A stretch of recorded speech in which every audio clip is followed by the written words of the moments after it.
At our family Thanksgiving dinner, my sister-in-law Madison's wine glass catches the candlelight as she leans forward with a cruel smile. "Your parents only love you when you're paying their bills," she announces to the silent table. My mother's laughter cuts through the tension like broken glass. "You're not welcome unless you clear your brother's credit card debt," she adds, patting Madison's manicured hand. 20 pairs of eyes turn to me. I stand slowly, my chair scraping against hardwood, and smile. You're right. The dining room erupts into chaos after my words, but I remain standing, my hands steady on the mahogany table that once belonged to my grandmother. My name is Lena, 32 years old, and for 5 long years, I've carried a secret that's been slowly crushing me from the inside out. What do you mean you're right? My cousin Janet speaks first, her voice barely above a whisper. She clutches her pearl necklace, the same nervous gesture she's had since we were children playing in my parents' backyard. I look around the room at the faces I've known my entire life. My father sits at the head of the table, his gray beard neatly trimmed, avoiding my gaze by studying the turkey carcass before him. My mother Dorothy still has that satisfied smirk playing at the corners of her mouth, her freshly dyed auburn hair catching the light from the chandelier above. I mean exactly what I said. I reply, my voice carrying a calmness I don't feel. They're absolutely correct. Mom and Dad's love has been directly proportional to my bank transfers for the past 5 years. Tyler, my older brother, shifts uncomfortably in his seat. At 35, he still has that boyish charm that's gotten him out of trouble our entire lives. His blue eyes, so similar to mine, dart between Madison and our parents. Madison herself looks triumphant, her professionally whitened teeth gleaming as she takes another sip of her Pinot Noir. "Lena, sweetheart."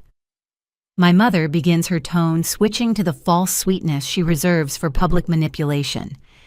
"You're being dramatic. We've never asked you for anything you couldn't afford." I reach into my purse, pulling out my phone with deliberate slowness. $3,000 a month for 60 months. That's $180,000, not counting the emergency requests. Should I show everyone the bank transfers? My Aunt Patricia gasps from across the table. Uncle Robert nearly chokes on his stuffing. The younger cousins stop their conversations to stare at the unfolding drama. "You make good money at that consulting firm." My father finally speaks, his voice gruff with irritation. "Family helps family. That's how we raised you." "Interesting philosophy, Dad," I respond, scrolling through my phone, especially considering Tyler here makes $30,000 more than I do annually as a software engineer at Morrison Tech.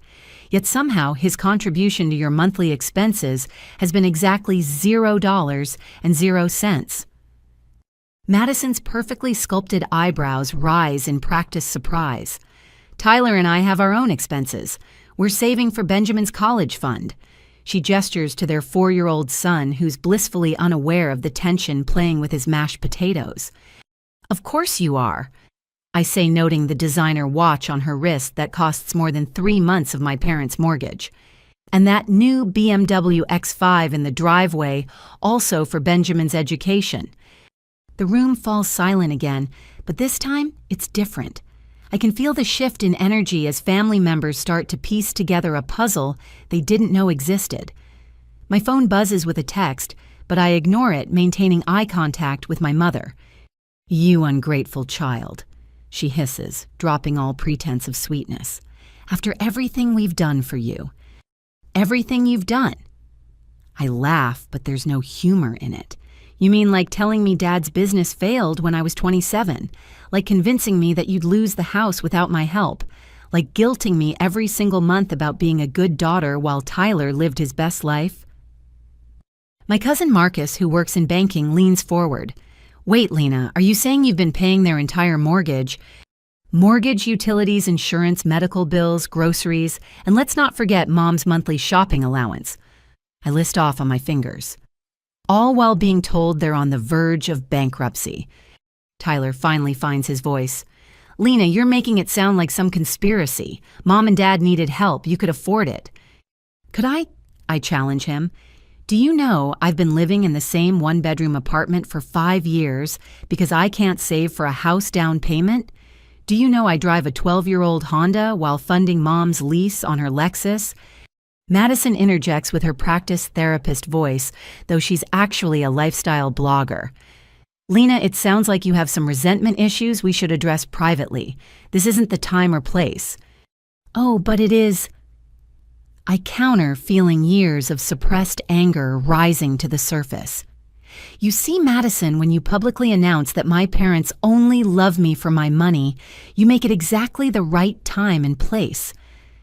My teenage cousin Sophia, always glued to her phone, suddenly speaks up. Aunt Dorothy, is this why you told my mom that Lena was too selfish to have children? Because she said she couldn't afford them. My mother's face flushes red. That's taken out of context. What context? Sophia's mother, my Aunt Linda, demands. You told me Lena was choosing career over family. Meanwhile, she's been supporting your entire household. The facade begins to crumble. I watch as my father's shoulders slump as my mother's perfectly composed expression starts to crack. Tyler loosens his tie, a nervous habit from childhood. There's more, I announce, and the room somehow grows even quieter. Last month, I had coffee with David Chen from Dad's old company. My father's head snaps up, his eyes wide with alarm. Imagine my surprise.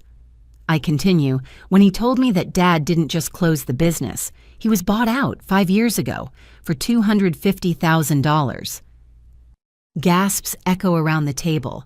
Forks clatter onto plates. My grandmother's china, passed down through generations, seems to rattle with the shockwaves of revelation. He mentioned how happy he was that Dad had such a nice retirement package. I add, watching the color drain from my father's face. Funny how that retirement package never came up when you were crying about losing everything. You had no right to dig into our finances. My father growls, but his voice lacks conviction. Our finances, I repeat. No, Dad, your finances that I've been funding while you had $250,000 sitting somewhere. My phone buzzes again more insistently. This time I glance at it. It's from Emma Tyler and Madison's teenage daughter from Madison's first marriage, who's spending Thanksgiving with her biological father. The preview of her message makes my blood run cold. Aunt Lena, you need to see what I just found out about Dad and Grandma. I need some air, I announce, standing up from the table. Enjoy the rest of your meal, the one I paid for, by the way. The catering bill is in my email if anyone wants to verify. As I walk toward the front door, my Aunt Patricia calls out, Lena, wait, are you okay? I pause at the doorway, looking back at the destruction of what was supposed to be a peaceful family gathering. I will be Aunt Pat. For the first time in 5 years, I think I will be. The last thing I see before stepping into the cool November evening is Tyler reaching for his wine glass with shaking hands while Madison furiously types on her phone. My mother has begun to cry, but I know those tears too well. They're not from remorse or shame. They're the tears of someone who's been caught. As I reach my car, I finally open Emma's text fully. What I read there makes me lean against the hood for support. My knees feel weak, but my resolve has never been stronger. The truth, it seems, is even worse than I imagined. And this Thanksgiving dinner revelation, it's only the beginning. The drive home from my parents' house takes 45 minutes, but tonight it feels like hours. My phone sits in the passenger seat, lighting up constantly with calls and texts I'm not ready to face. Emma's message burns in my mind. Aunt Lena, you need to see what I just found out about Dad and Grandma. They've been taking money you send and giving it to him. I have screenshots. I pull into my apartment complex just after 9 o'clock. The parking lot is mostly empty, everyone still with their families sharing pie and gratitude. The irony isn't lost on me. I've just blown up Thanksgiving dinner with the truth, and now I'm returning to my modest one-bedroom apartment while my brother lives in a 4,000-square-foot house in Westfield Estates. Inside, I kick off my heels and pour myself a glass of water. My hands are still shaking. The adrenaline from confrontation is wearing off, leaving behind a hollow feeling in my chest. I finally pick up my phone to face the aftermath. 47 missed calls, 83 text messages. The family group chat has exploded. I scroll through categorizing the responses. Aunt Patricia. Honey, please call me. I had no idea this was happening. Uncle Robert. Your mother is hysterical. Someone should check on her. Cousin Janet. I can't believe they did this to you. I'm so sorry. Cousin Marcus. As a financial advisor, I'm horrified. This is fraud, Lena. But the ones that sting most come from the family members taking my parents' side. Aunt Susan. Family doesn't air dirty laundry in public. You should be ashamed. Cousin Derek. Way to ruin Thanksgiving for everyone. Drama queen much. Uncle Thomas. Your parents raised you. This is how you repay them.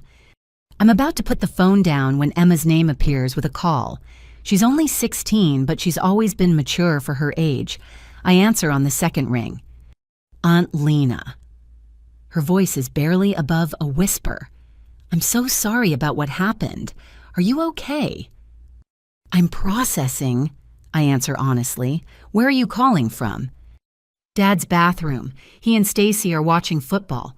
I told them I wasn't feeling well. She pauses. Did you see what I sent? I saw your preview message. Something about screenshots. It's worse than just that, Emma says, and I can hear her taking a deep breath. Remember how I helped Grandma set up her new tablet last month? Well, she forgot to log out of her email. I wasn't snooping, I swear, but a notification popped up while I was using it for homework. My stomach tightens. What kind of notification? A bank transfer confirmation. From her account to Dad's, $500. So I got curious and looked at the sent folder. Her voice drops even lower. Aunt Lena, they've been transferring half of what you send them to Dad every single month, for years. The room spins slightly. I sit down heavily on my secondhand couch. Are you sure? I took pictures of everything before she noticed the tablet was missing. I'll send them now, but... She hesitates. There's something else. Dad has a serious gambling problem. Mom doesn't know how bad it is. The screenshots start coming through. Each one is like a punch to the gut. Transfer after transfer, month after month. The memo lines are damning. For Tyler, monthly support. Tyler's assistance, helping our son. How do you know about the gambling? I ask, trying to keep my voice steady. I overheard him on the phone with someone named Sal. He owes a lot of money, Aunt Lena. Like scary amount of money. That's why he was so quiet at dinner when you brought up finances. He's desperate. Another wave of texts interrupts our conversation. This time it's from my parents. Mom, you need to send December's payment early. We have Christmas expenses. Dad, your behavior tonight was unacceptable, but we're willing to forgive you if you apologize. Mom, the mortgage company called. Payment is due Monday. The audacity takes my breath away. After everything revealed tonight, they're still demanding money. Emma must hear my sharp intake of breath. They're asking for more money, aren't they? She says quietly. How did you know? Because Dad asked me if I had any birthday money saved.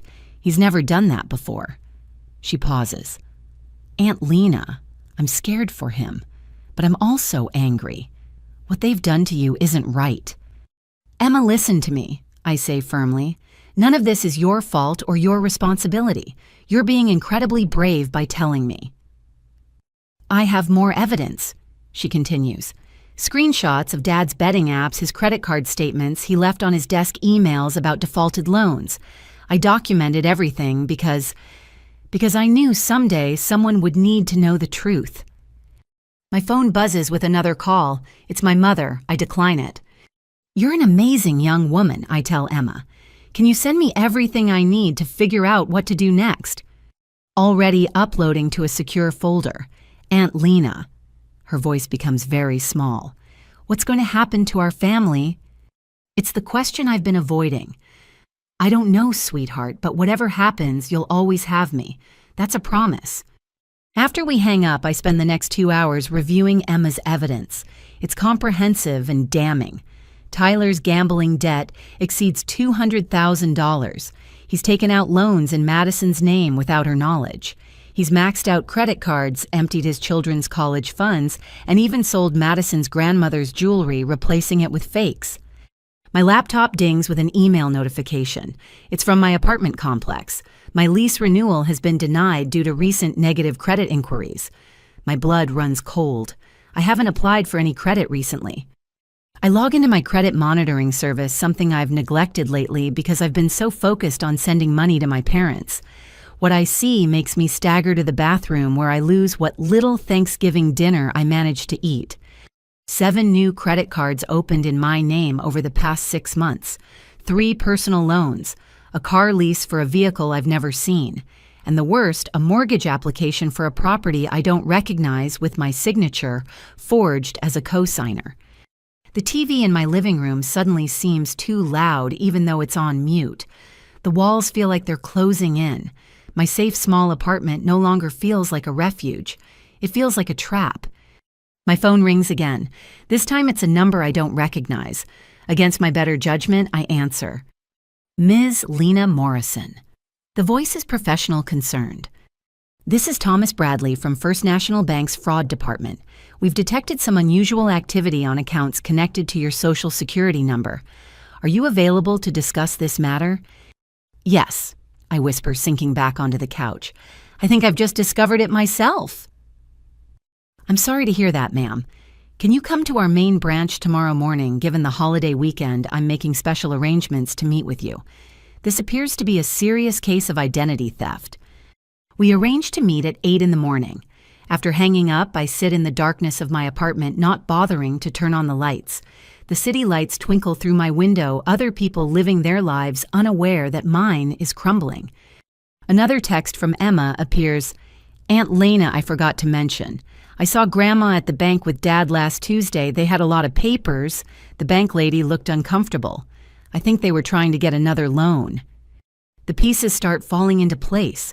The sudden increase in my parents' financial needs, their insistence on early payments, Tyler's desperation at dinner. They're all connected, and I'm the common denominator. The family ATM they've been draining dry while planning to empty completely. I finally turn on a lamp and grab a notebook. If they want to play this game, I need to be prepared. I start documenting everything, every payment, every guilt trip, every lie. 4 hours later, as November 24th becomes November 25th, I have 23 pages of notes and a folder full of bank statements. The last text of the night comes from Madison. You've upset everyone with your theatrics. I hope you're satisfied. Tyler is having a panic attack. As a family, we should support each other, not tear each other down. Your jealousy of our success is showing. I almost laugh at the irony. Success built on my stolen identity and financial sacrifice. Success funded by fraud and gambling debt. Success that's about to come crashing down. Tomorrow I'll go to the bank. Tomorrow I'll start the process of reclaiming my life. But tonight, in the quiet of my small apartment, I allow myself to feel the full weight of the betrayal. My family hasn't just taken my money. They've stolen my future, my credit, my ability to trust. And somewhere across town, my brother is having a panic attack, not because he hurt me, but because his con game is over. The house of cards is falling, and this time I won't be the one paying to rebuild it. The First National Bank building stands like a glass and steel monument to financial security in downtown Indianapolis. I arrive at 7:45, 15 minutes early for my meeting with Thomas Bradley. My hands shake as I grip the folder containing my documentation. I've had 3 hours of sleep sustained only by coffee and the burning need for answers. Thomas Bradley isn't what I expected from a fraud investigator. He's younger, maybe early 40s, with kind brown eyes behind wire-rimmed glasses. His handshake is firm but gentle as he leads me to a private office. Ms. Morrison, I appreciate you coming in so quickly. He begins settling behind his desk. I've pulled some preliminary reports. What I'm seeing is concerning. How bad is it? I ask, though part of me doesn't want to know. He turns his computer monitor toward me. 7 credit cards totaling $95,000 in available credit, $62,000 already spent. 3 personal loans totaling $45,000. A car lease for a 2024 Mercedes-Benz GLE. Each line item feels like another nail in a coffin I didn't know was being built. I didn't apply for any of these. I believe you, Thomas says, pulling out additional paperwork. The applications all originated from IP addresses in this area, but the spending patterns don't match your historical behavior. Multiple luxury purchases, cash advances, gambling websites. Gambling websites. My throat feels dry. Significant amounts. Someone's been using these cards at online casinos, sports betting platforms, and poker sites. He pauses, studying my face. Ms. Morrison, do you have any idea who might have access to your personal information? My family. I whisper then stronger. My parents and brother. I've been supporting them financially for years. His expression shifts from professional concern to something deeper. I see. And this mortgage application, he slides a paper across the desk. It's for a property at 4721 Maple Grove Lane. The purchase price is $450,000. My signature is at the bottom, but it's not my handwriting. It's close practiced, but not mine. I've never seen this address, I say, photographing it with my phone. I live in a one-bedroom apartment on the east side. The application was submitted in person at our Westfield branch. We have security footage. He clicks through files on his computer. Tuesday, November 19th, 2:47 p.m. The screen fills with grainy security footage. My mother enters the frame first, wearing her favorite purple coat. Behind her is Tyler carrying a manila folder. They approach a desk where a young loan officer waits. The timestamp matches Emma's message about seeing them at the bank. That's my mother and brother. I confirm, my voice surprisingly steady. Can you zoom in on what they're carrying? Thomas enhances the image. In Tyler's folder, I can make out what looks like bank statements, tax returns, and other financial documents. My mother is holding what appears to be a driver's license. Is this you? He freezes the frame where my mother hands over the ID. I lean closer. It's my driver's license photo, but something's off. That's my picture, but I renewed my license 6 months ago. This is the old one that I thought I'd lost. They've been planning this for a while, Thomas says gently. This level of identity theft, especially within families, is more common than you'd think, but the scale here is unusual. What about the mortgage? Did it go through? He shakes his head. The loan officer had concerns. The documentation seemed off, and your mother appeared nervous. He flagged it for review, which triggered our fraud alert system. That's why I called you yesterday. Relief floods through me, but it's short-lived. So they tried to take out a $450,000 loan in my name. Attempted, yes. We've frozen all accounts associated with your Social Security number as of this morning. He pulls out more forms.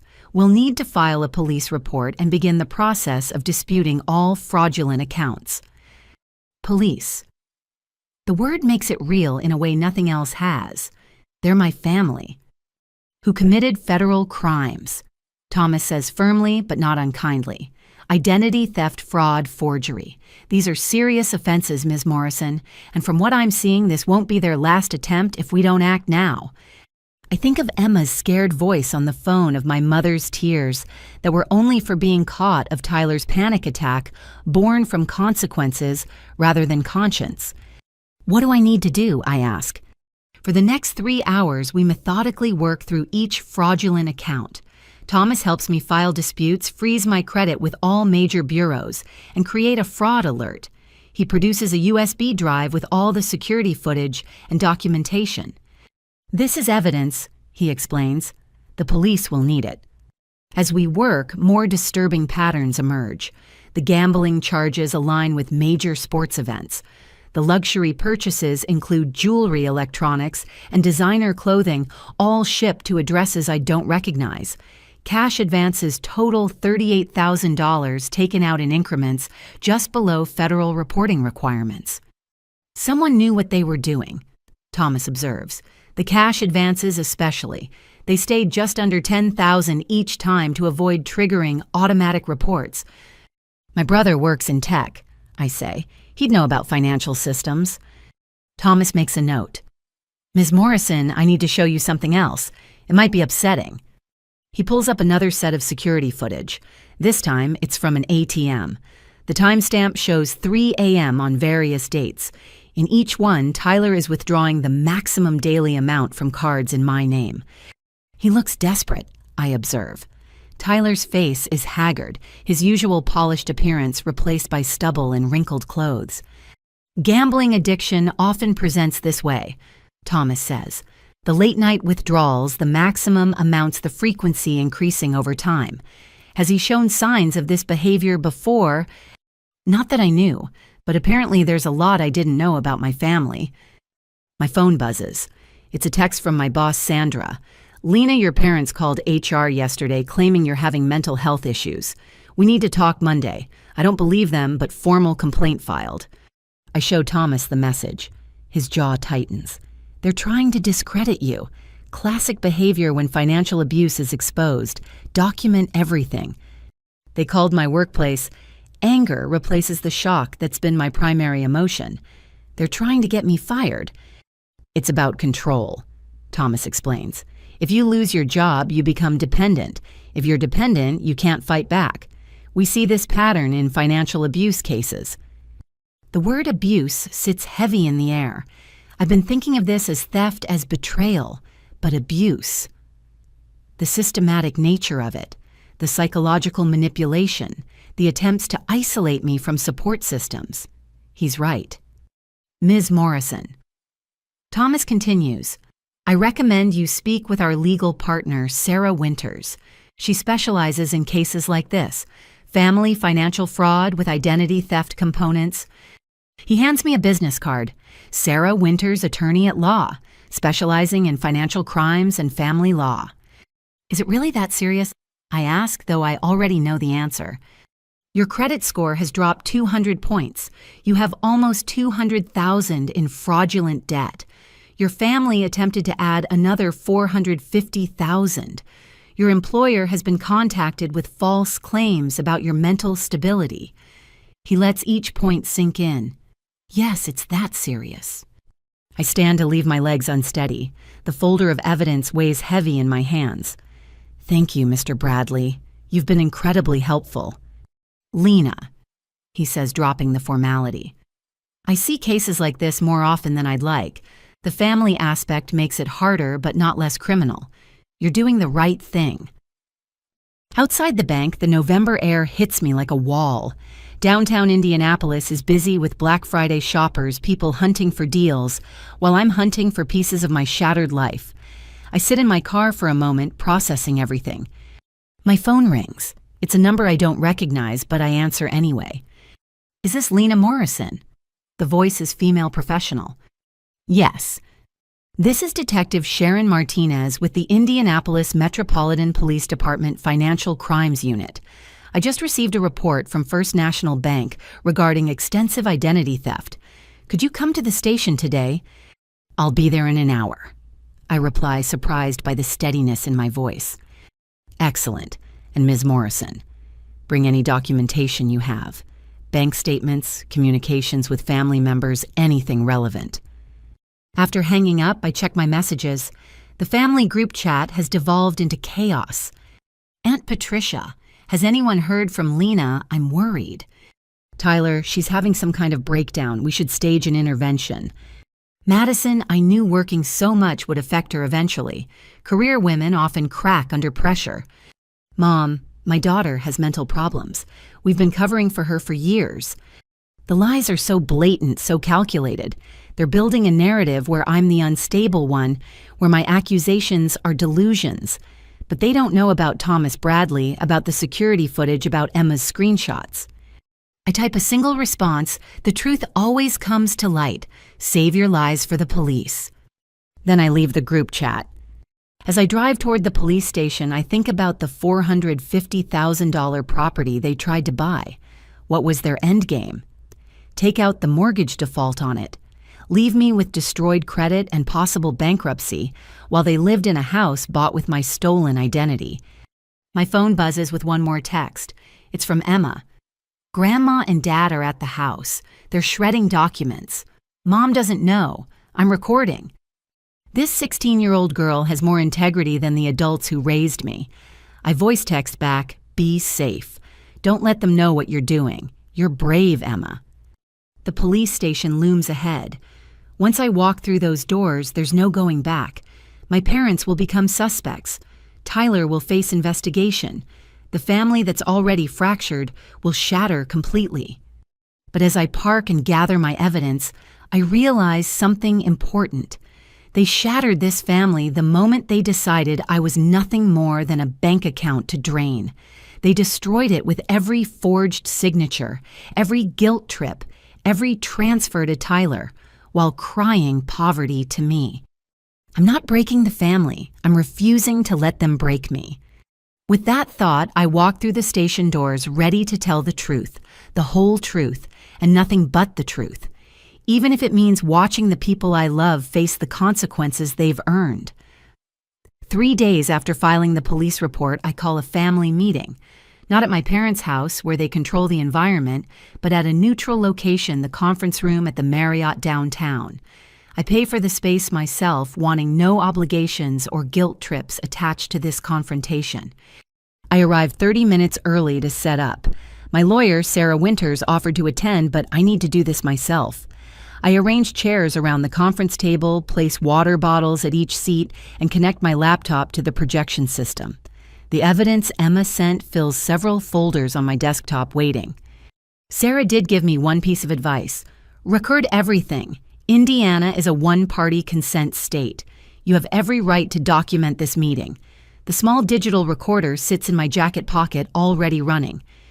My Aunt Patricia arrives first, as I knew she would. Her warm embrace nearly breaks my resolve. "Honey, I've been sick with worry," she says, studying my face. "You look exhausted." "I haven't been sleeping much," I admit. "Did you know Aunt Pat any of it?" Her eyes fill with tears. "I suspected something was wrong. Your mom always cried poverty but had new clothes. Tyler complained about money but drove expensive cars. But I never imagined—" "None of us did," I assure her, squeezing her hand. Others trickle in over the next 20 minutes. Uncle Robert and Aunt Linda, cousins Marcus and Janet, even Great-Aunt Helen, who drove 2 hours from Fort Wayne. The family members who took my parents' side noticeably absent, including Uncle Thomas and Cousin Derek. At exactly 2 o'clock, my parents enter with Tyler and Madison. My mother wears her church outfit, a calculated choice to appear respectable and wronged. My father has his stern patriarch expression fixed in place. Tyler looks haggard, dark circles under his eyes, while Madison appears camera-ready, as always, though her designer handbag is a style from 3 seasons ago. "This is ridiculous," my father announces before even sitting, calling meetings like we're some corporation. "Family doesn't behave this way." "Family doesn't commit fraud either, yet here we are," I respond, standing at the head of the table. "Lena, sweetheart." My mother begins, but I hold up my hand. "Save the manipulation. Everyone here deserves the truth, the whole truth." I click to the first slide on my presentation. For the past 5 years, I've given our parents $180,000. They told me Dad's business failed, they were facing foreclosure, and had no money for basic expenses. Gasps ripple through the room as I display bank transfers, each one annotated with the supposed crisis it addressed. "That's family business," Tyler objects. "You have no right." "I have every right," I interrupt, "especially since you've been receiving half of that money every month while contributing nothing yourself." The room erupts. Aunt Patricia demands answers. Uncle Robert slams his hand on the table. Through it all, my parents maintain their injured act while Madison types furiously on her phone. "Everyone, please," I call out, clicking to the next slide. It gets worse. Emma's screenshots fill the screen. Transfer after transfer from my mother's account to Tyler's, each one dated within days of my payments arriving. "Where did you get these?" My mother's voice rises in pitch. "This is private." "Your granddaughter provided them," I say, watching Madison's face go white.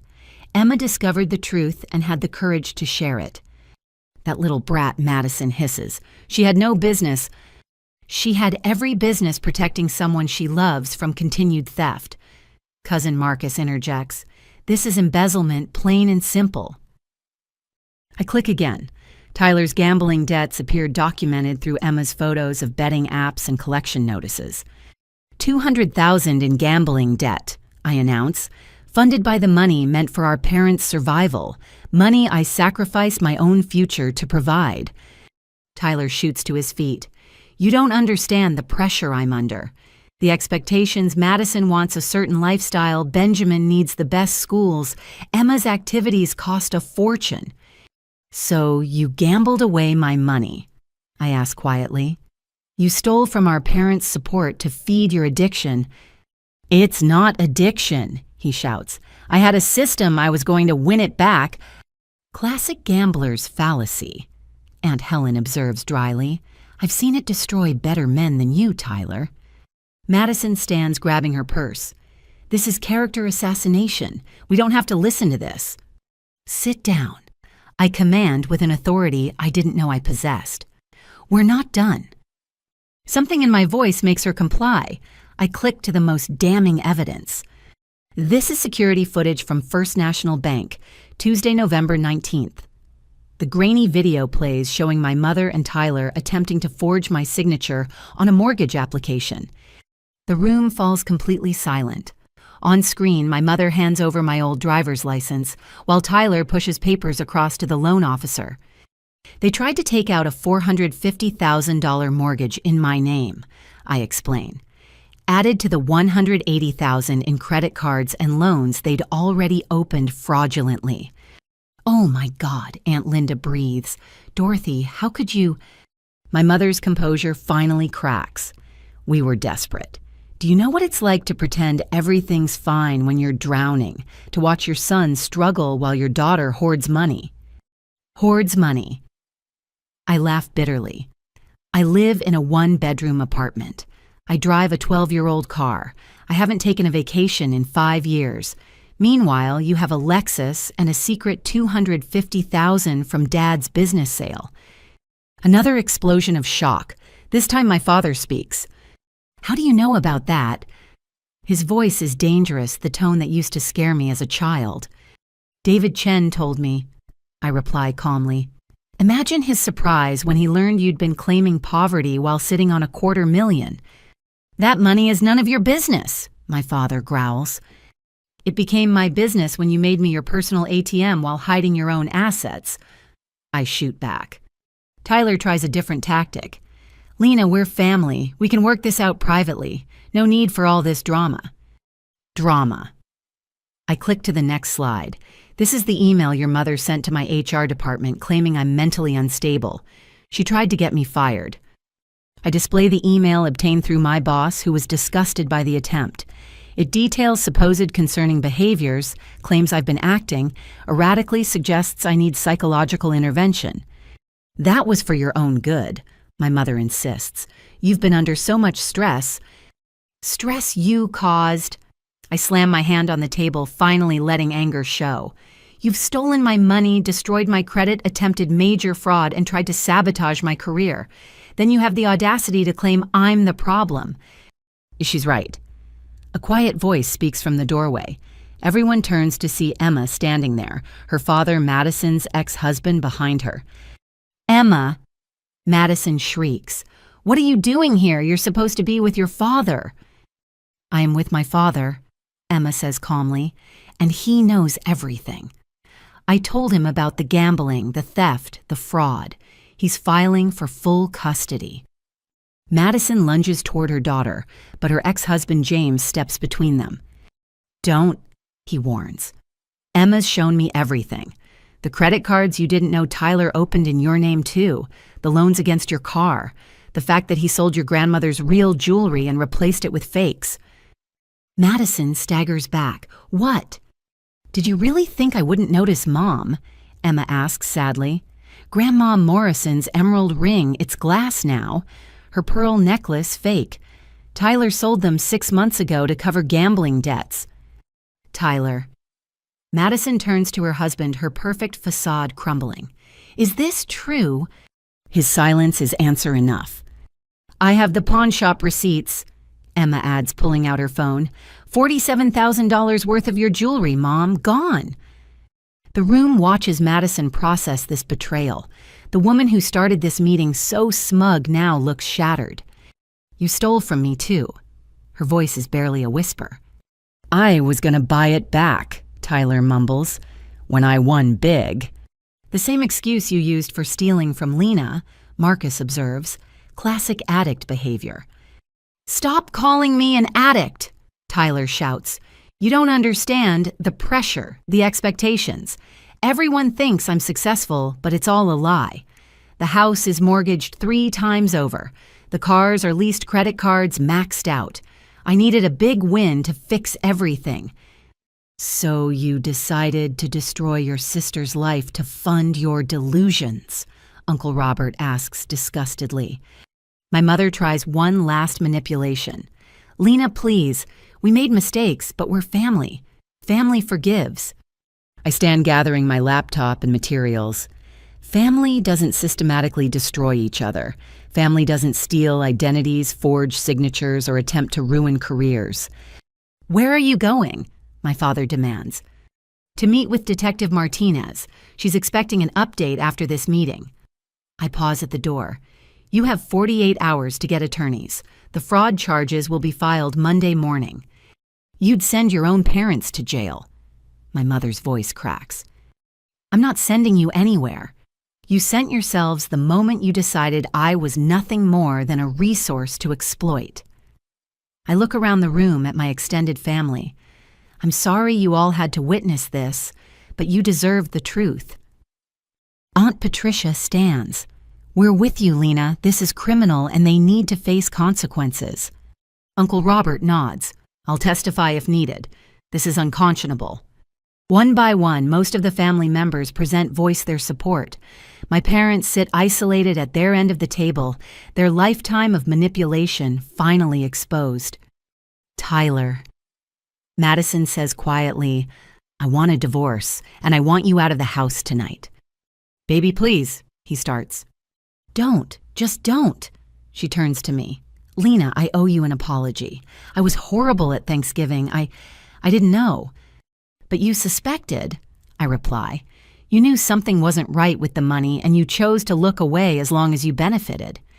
She nods, tears ruining her perfect makeup. You're right.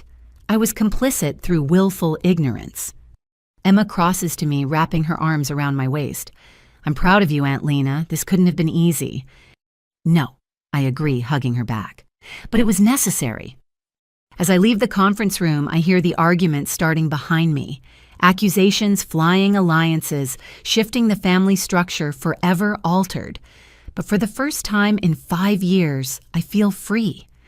The mountain of debt isn't mine to carry. The guilt isn't mine to bear. The consequences aren't mine to face.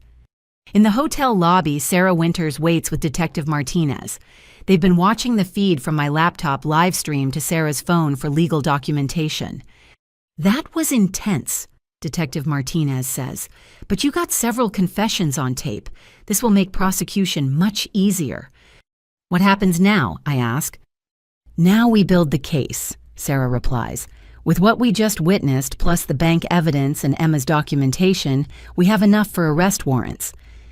I nod, suddenly exhausted. The adrenaline that carried me through the confrontation is fading, leaving behind a bone-deep weariness. Go home, Sarah advises. Rest. The legal system takes over from here. As I drive home, my phone buzzes constantly with messages from family members. Some supportive, some still in shock, a few angry that I've destroyed the family's image. I ignore them all. Tonight, in my small apartment that my family mocked, I'll sleep peacefully for the first time in years. Not because justice has been served yet, but because the truth is finally free. And sometimes the truth is the sharpest weapon of all. Monday morning arrives with the kind of crisp clarity that makes everything feel more real. I'm sitting in Sarah Winters' law office by 7:30 watching the sun paint downtown Indianapolis in shades of gold and amber. Her office occupies the 20th floor of the Merchants Bank building, all clean lines and professional authority.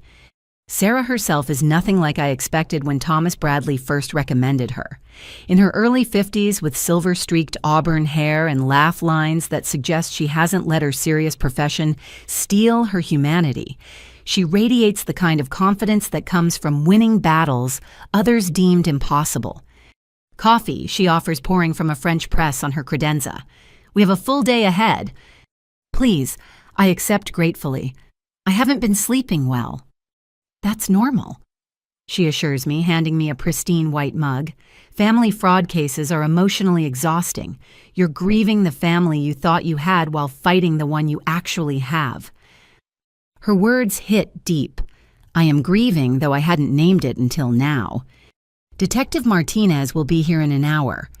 Sarah continues settling behind her mahogany desk. But first, I want to review our strategy. Based on the evidence from Friday's meeting, we have clear grounds for multiple charges. She opens a leather portfolio thick with documents.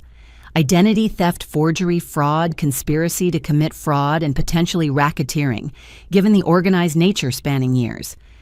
Racketeering. The word sounds too serious, too criminal for my suburban family. Your brother and parents operated a systematic scheme to defraud you. They coordinated their efforts, divided the proceeds, and attempted to cover their tracks.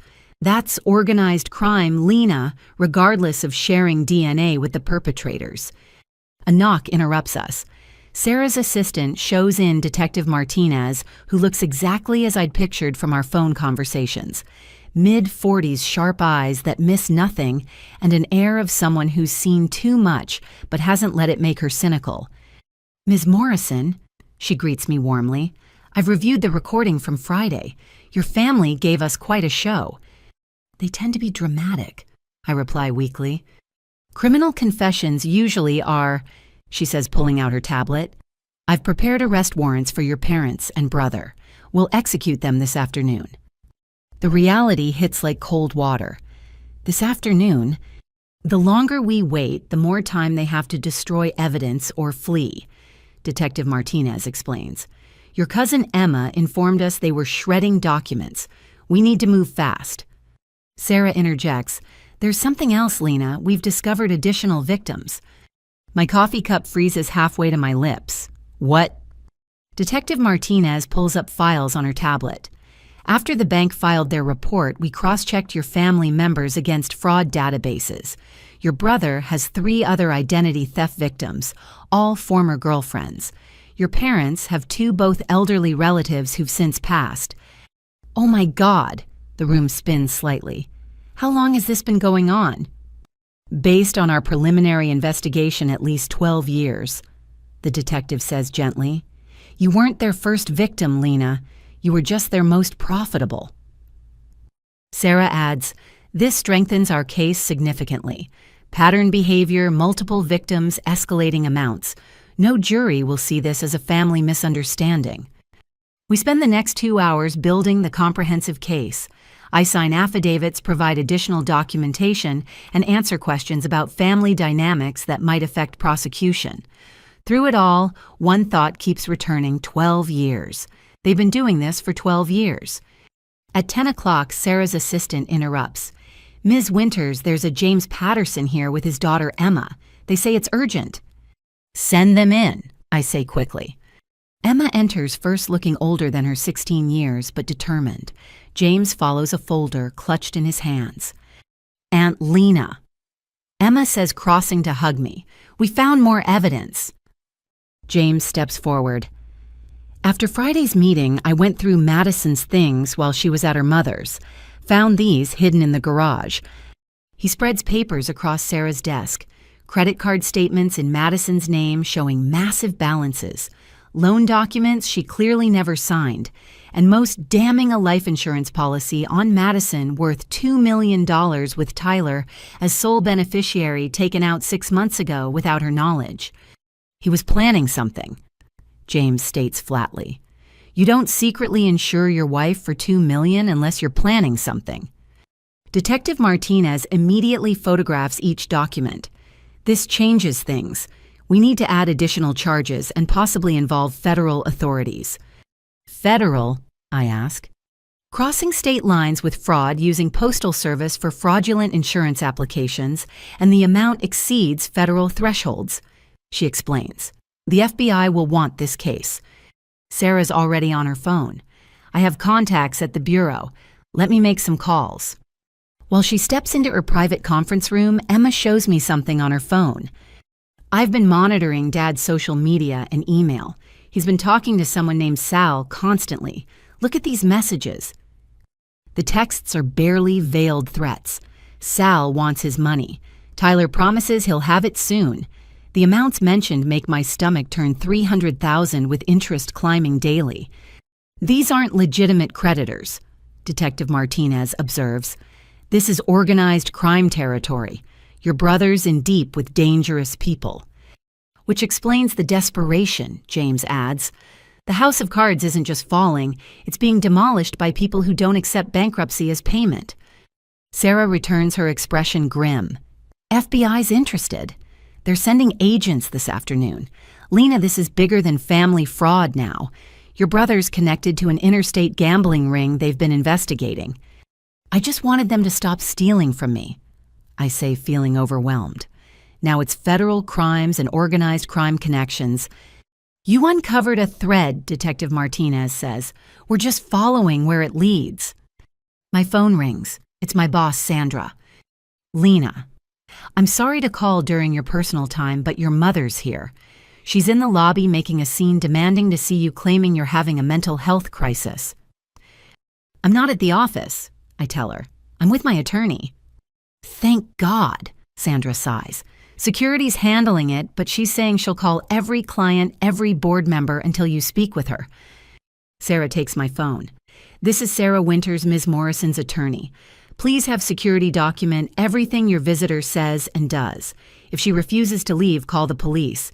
She's about to be arrested on federal fraud charges, and this harassment will be added to the list. She hands back my phone. Sandra sounds relieved but shocked. Federal fraud, Lena. What's happening? My family's been stealing my identity for years. It's complicated. Can we meet tomorrow? I'll explain everything. Of course. Take all the time you need. And Lena, I never believed their calls about your mental state. Your work's been impeccable despite whatever you're dealing with. After hanging up, I realize I'm crying. Not from sadness, but from relief that someone sees through the gaslighting. They're trying to destroy your credibility before arrests, Sarah observes. Classic move, but poorly executed. Her showing up at your workplace while we're filing charges actually helps our case. Detective Martinez's phone buzzes. She checks it and nods to Sarah. Warrants are signed. We move at 2 p.m. Lena, you should be somewhere public with witnesses when it happens. Any retaliation attempts need documentation. I'll take her to lunch, Sarah offers. Very public, very visible. Emma speaks up. Can I stay with Aunt Lena today? I don't want to be home when they arrest Dad. Of course, I say immediately. James. Already arranged. Emma's staying with my sister tonight. I'm meeting with my lawyer about custody modification given Tyler's criminal activities. We spend another hour coordinating. The FBI agents arrive, 2 professionals who take copies of everything and ask probing questions about Tyler's gambling connections. They seem particularly interested in Sal and show me photos of known associates. I've never seen any of these people, I tell them honestly. Good, one agent says. Keep it that way. These aren't people you want to meet. By noon, we're wrapping up. The legal machinery is in motion, grinding forward with inevitable momentum. Sarah drives Emma and me to St. Elmo Steakhouse, Indianapolis's most visible lunch spot for the business crowd. Order whatever you want, she tells us. The firm's covering lunch. Consider it combat pay. Emma tries to smile. Is it wrong that I'm relieved?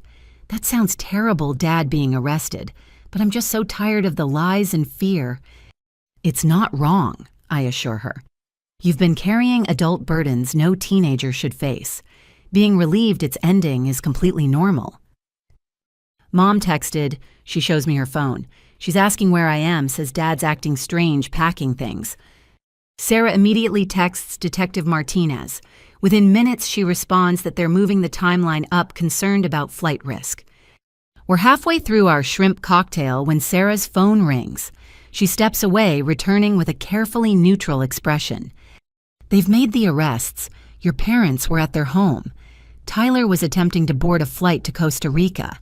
He was arrested at the airport." "Costa Rica doesn't have extradition," Emma says quietly. "He researched it last month. I saw the browser history."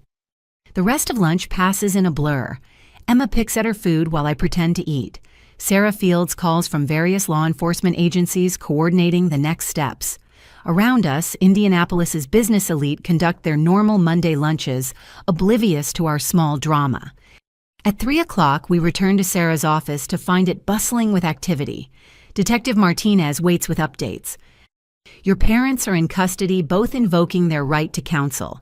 Tyler's being held on additional charges after they found $50,000 cash in his carry-on. We're tracing the source." "The house," I ask. "Being searched now with warrants. We've already found multiple shredders running, but our tech team can reconstruct most documents. Your mother had a suitcase packed too hidden in the basement." They were all planning to run, to leave me with destroyed credit, hundreds of thousands in debt, and no way to recover. The betrayal feels fresh, again deeper. "What happens now?" I ask. "Arraignment tomorrow morning," Sarah explains. "They'll be formally charged bail set. Given the fraud amount and flight risk, I expect high bail or remand." "Will I have to see them?" "Not tomorrow. You'll need to testify eventually, but for now the evidence speaks for itself." Emma's been quiet, scrolling through her phone. Suddenly she gasps. "Oh no." "What is it?" I ask. She shows me a social media post from my cousin Derek. Family turns on family. Lena Morrison sends her own parents and brother to jail over money. Some people value dollars over blood. Disgusting. The comments are already piling up, some supporting him, others defending me. The family civil war has gone public. "Don't engage," Sarah advises. "Let them show their true colors online. It only helps our case if they're publicly defending fraud." But it still stings. Being painted as the villain when I'm the victim feels like another violation. Detective Martinez offers unexpected comfort. "Ms. Morrison, I've worked financial crimes for 15 years. Family fraud is the hardest because victims get blamed for seeking justice. But you've done nothing wrong. They chose to commit crimes. You chose to stop them. That takes incredible courage." As the afternoon wears on, more details emerge. The house search yields boxes of financial documents, many involving other family members' information. The FBI finds connections between Tyler's gambling and a multi-state operation they've been tracking. My parents' bank records show patterns of fraud dating back over a decade. By 5 o'clock, I'm exhausted. Emma's fallen asleep on Sarah's couch, emotionally drained from the day. James arrives to take her to his sister's, promising to keep her informed but protected from the worst details. "You did good today," Sarah tells me as I prepare to leave. "The hardest part is over." "Is it?" I ask. "They're arrested, but trials, family fallout, rebuilding my credit, and life feels like it's just beginning." "You're right," she admits. "But you've taken back control. That's the victory here. Everything else is just process." As I drive home, my phone fills with messages. Some family members express shock at the arrests. Others blame me. A few offer support. I ignore them all, focusing on the road and the setting sun painting the sky in shades of justice delayed, but finally arriving. At my apartment, I find a note taped to my door. It's from my elderly neighbor, Mrs. Chen. "Saw the news, dear. If you need anything, I'm here. Sometimes the family we choose is better than the one we're born into." Inside, I make tea and sit by my window watching the city lights flicker to life. Somewhere across town, my parents and brother sit in holding cells, their freedom exchanged for years of taking mine. The irony isn't lost on me. Tomorrow begins the long journey of rebuilding. New credit, new boundaries, new understanding of who deserves trust. But tonight, for the first time in years, I don't check my bank balance with dread. I don't fear the next guilt-laden phone call or manipulative text. Tonight, I'm free, and that's worth more than any amount they stole.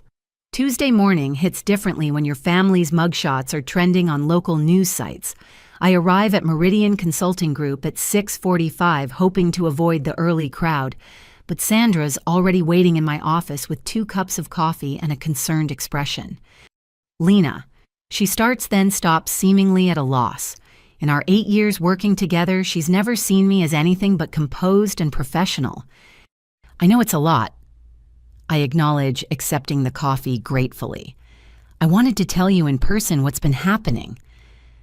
For the next 30 minutes, I lay out the whole story. Sandra's expressions shift from shock to anger to disgust as I detail the fraud, the identity theft, the attempted sabotage of my career. Those calls to HR make sense now, she says. They were trying to discredit you before you could expose them. There's more, I admit. My brother Tyler works at Morrison Tech. They're one of our partner companies. Sandra's eyes widen.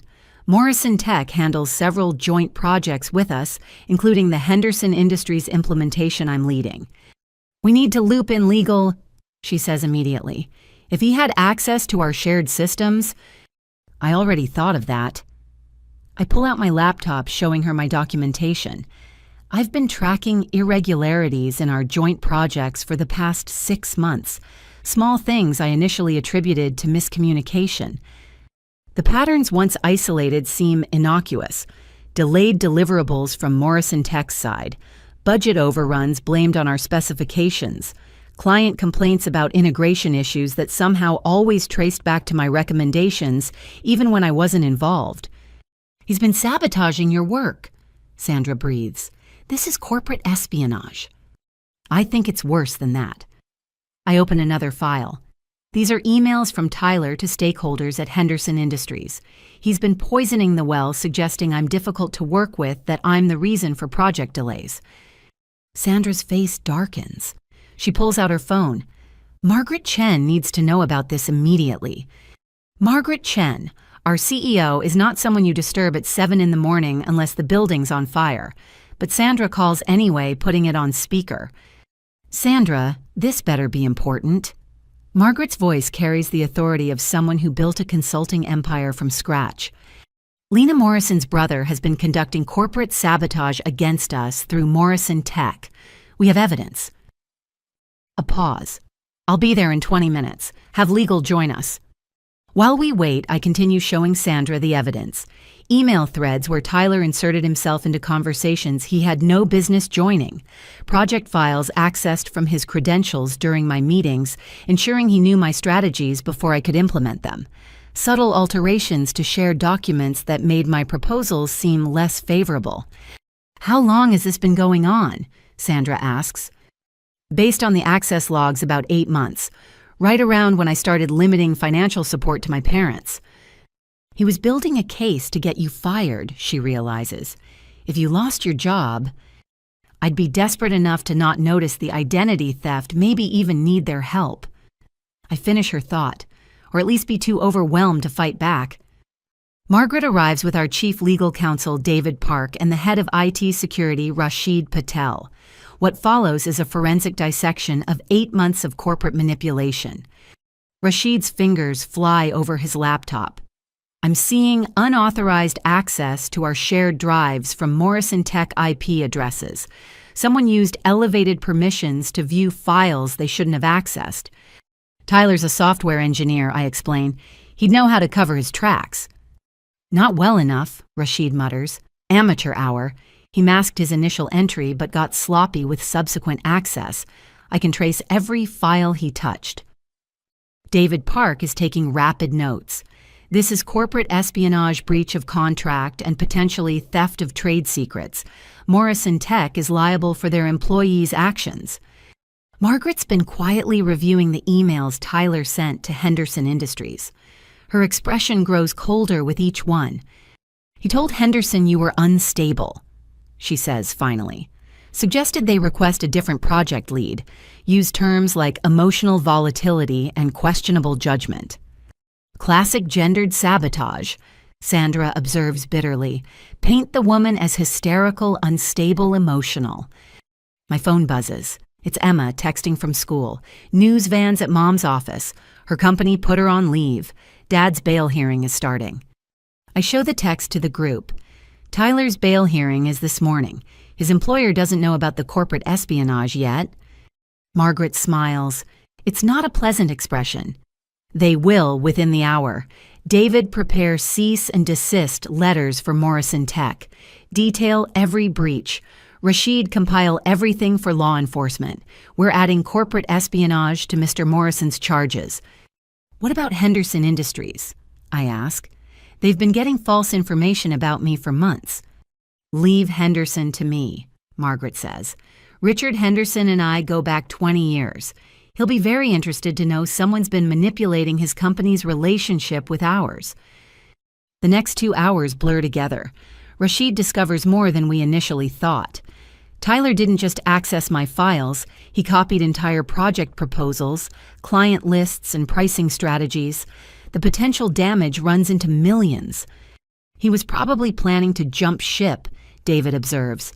Take your clients and strategies to a competitor, paint you as the problem to cover his tracks. My desk phone rings. It's Detective Martinez.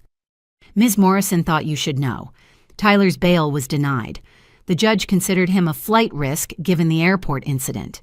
Your parents got house arrest with ankle monitors, but Tyler's staying in custody. There's more, I tell her. We've discovered corporate espionage. I put her on speaker and let Margaret explain. We'll need all that evidence, Detective Martinez says when we finish. This significantly strengthens the federal case.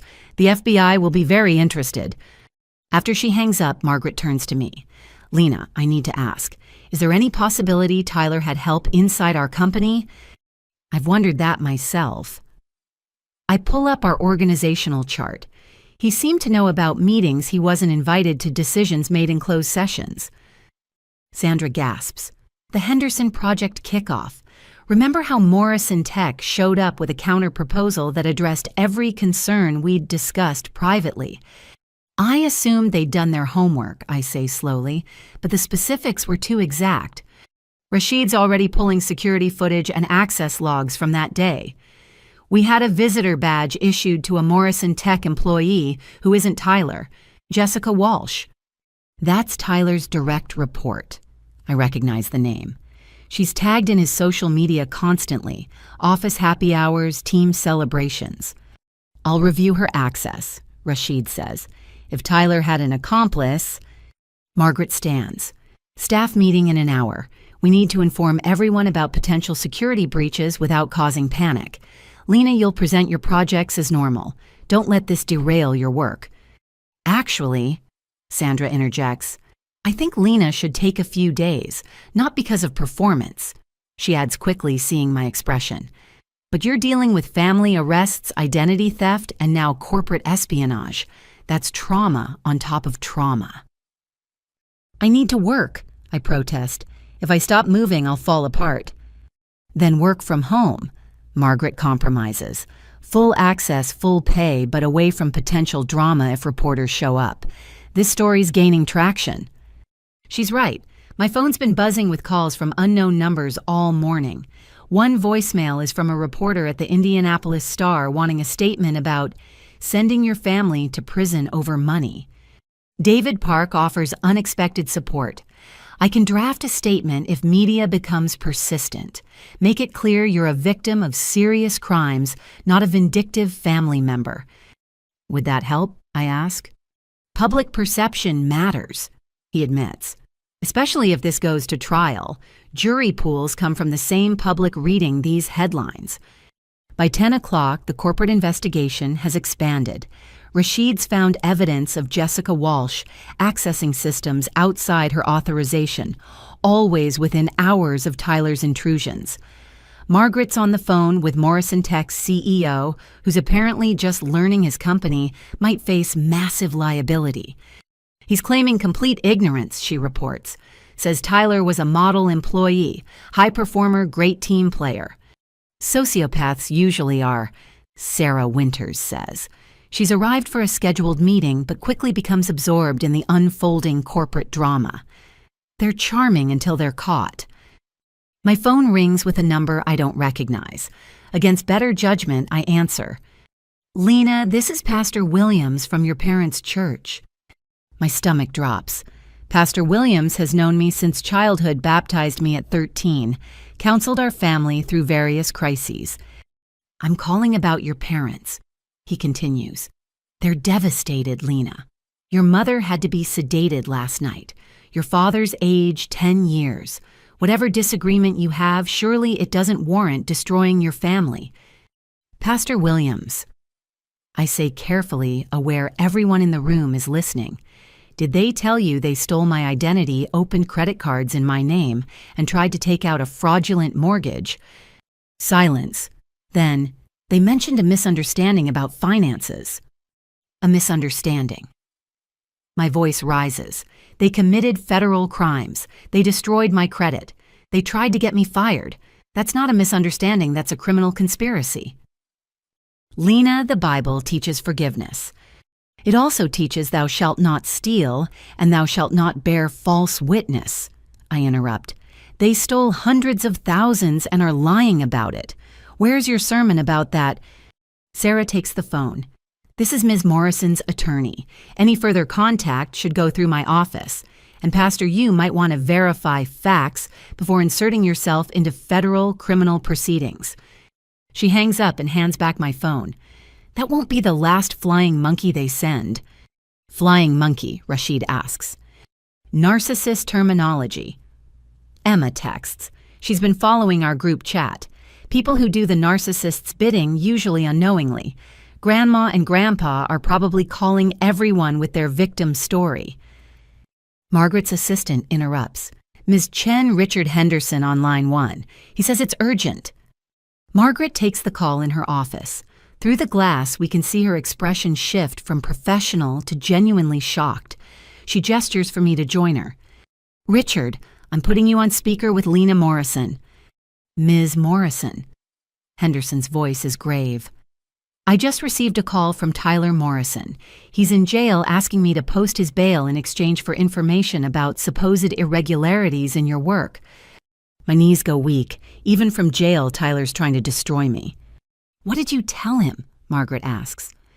That I don't negotiate with criminals, Henderson replies. But I thought you should know. He's desperate and dangerous. He also mentioned something about owing money to people who don't accept excuses. Sal, I whisper. His bookie. Emma said he owes $300,000. Then we have bigger problems, Henderson says. Those kinds of people don't care about jail cells. They'll go after family to collect. Sarah immediately calls Detective Martinez to report the new threat. Margaret insists on hiring security for me, overriding my protests. This isn't just about you anymore, she says firmly. You're a key witness in federal proceedings and now corporate espionage. Your safety affects multiple cases. By noon, my professional life has been turned inside out, just like my personal one. But something unexpected emerges from the chaos support. Colleagues express outrage at Tyler's sabotage. The IT team rallies around Rashid to plug security holes. Legal prepares an aggressive response to protect our interests. You've built real relationships here, Sandra observes as we pack up my office for temporary remote work. That's why Tyler's sabotage failed. People know who you really are. My phone buzzes with another text from Emma.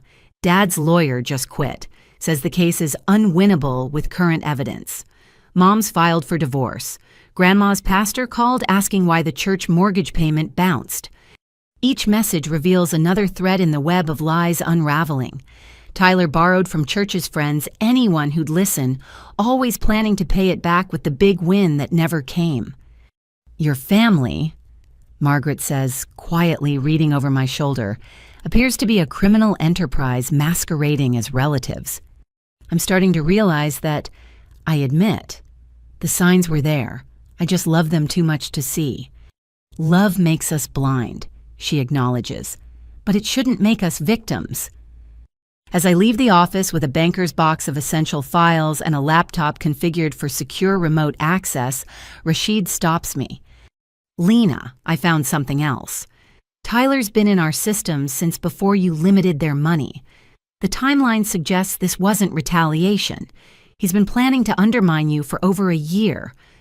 Why, I ask, though I suspect the answer. based on the patterns building a case to either get you fired or discredit you so thoroughly that no one would believe you about fraud. He pauses. This was premeditated, Lena. Long-term planning to destroy you professionally and personally. The weight of it settles on my shoulders. My own brother spent a year plotting my destruction while smiling at family dinners accepting my money, playing the devoted sibling. Thank you for finding this, I tell Rashid. All of it. Just doing my job, he says, then adds softly, but also Tyler's an idiot. His code is amateur level. You're worth 10 of him professionally. Don't let him make you doubt that. In the parking garage, my new security detail waits by my car. Marcus Thompson, former military police, now private security. He's professional but kind understanding. This isn't a situation I ever imagined needing. Ma'am, he says, I'll be following you home, then maintaining a presence. You won't see me, but I'll be there. This feels surreal, I admit. Financial crimes mixed with gambling debts often turn violent, he says matter-of-factly. Your brother made enemies who don't care about court dates. Better safe than sorry.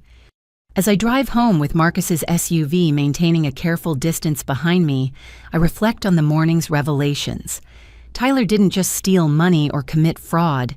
He tried to systematically destroy every aspect of my life. Career, finances, family, reputation, all targeted with methodical precision. But he failed.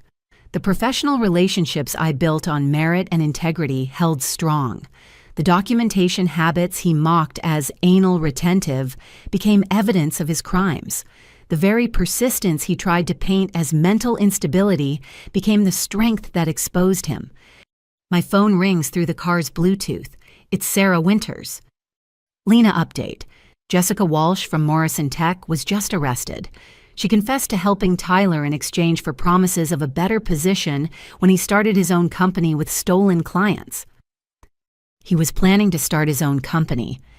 With your clients, your strategies, and your reputation destroyed so thoroughly, no one would believe you when you claimed theft. Sarah pauses. This wasn't just fraud, Lena. This was an attempt at complete identity theft professionally and personally. I pull into my apartment complex, noticing Marcus positioning his vehicle with clear sightlines to my building. The weight of everything crashes down. My brother didn't just want my money, he wanted my life, my career, everything I'd built through honest work and sacrifice. You still there? Sarah asks. Yeah, I manage, just processing the scope of betrayal. Process it, she advises. Feel it, then channel it into ensuring they face justice. Your testimony will be crucial. Inside my apartment, I lock the door and lean against it. Safe for now, but knowing Tyler's reach extends beyond jail cells, that his debts to dangerous people make me a target by proxy. My laptop chimes with an encrypted message from Margaret. Henderson reviewed the real project files. Impressed by your actual work versus Tyler's fabrications. Wants to expand our contract.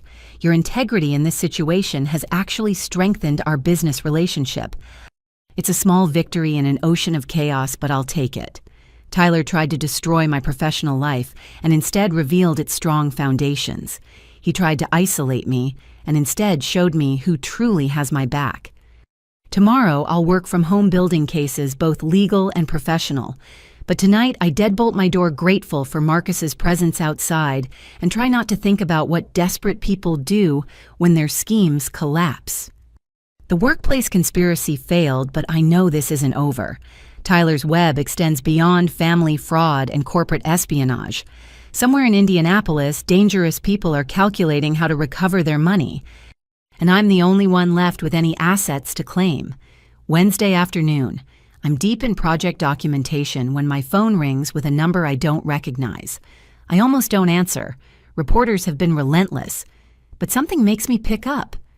Lena, this is your Aunt Patricia, not your mother's sister, Patricia, your father's estranged sister, Patricia Chen. I nearly dropped the phone. Aunt Patricia hasn't been mentioned in our family for 15 years, not since the explosive fight at Grandma Morrison's funeral that led to her complete exile from the family. I know this is unexpected. She continues, her voice carrying a slight accent from years living in Singapore. but I've been following the news about your parents and Tyler. There are things you need to know, things about your grandmother's estate. Grandma Morrison. My voice sounds strange to my own ears. She died when I was 17. The estate was settled years ago. That's what they told you, Patricia says carefully. Can we meet? I'm in Indianapolis for the next 48 hours specifically to see you. I have documents you need to see. Every instinct screams caution, but something in her voice, perhaps the careful way she phrases things, like someone who's been burned by family before, makes me agree. We arrange to meet at the Alexander Hotel downtown, public and safe. I call Sarah Winters immediately. My estranged aunt just contacted me about my grandmother's estate. This feels like another shoe dropping. Take Marcus with you, Sarah advises, and record everything. At this point, assume every family interaction has legal implications. 2 hours later, I'm sitting across from Aunt Patricia in the hotel's conservatory. She looks like a softer version of my father, the same sharp cheekbones, but with warmth in her eyes he's never possessed. Marcus sits 2 tables away pretending to read a newspaper. You look like her, Patricia says, studying my face. Your grandmother. Same determined chin, same eyes that see too much. I barely remember her clearly, I admit. Just impressions. She always smelled like lavender and gave the best hugs. She loved you fiercely. Patricia's eyes missed, which is why what I'm about to tell you will hurt.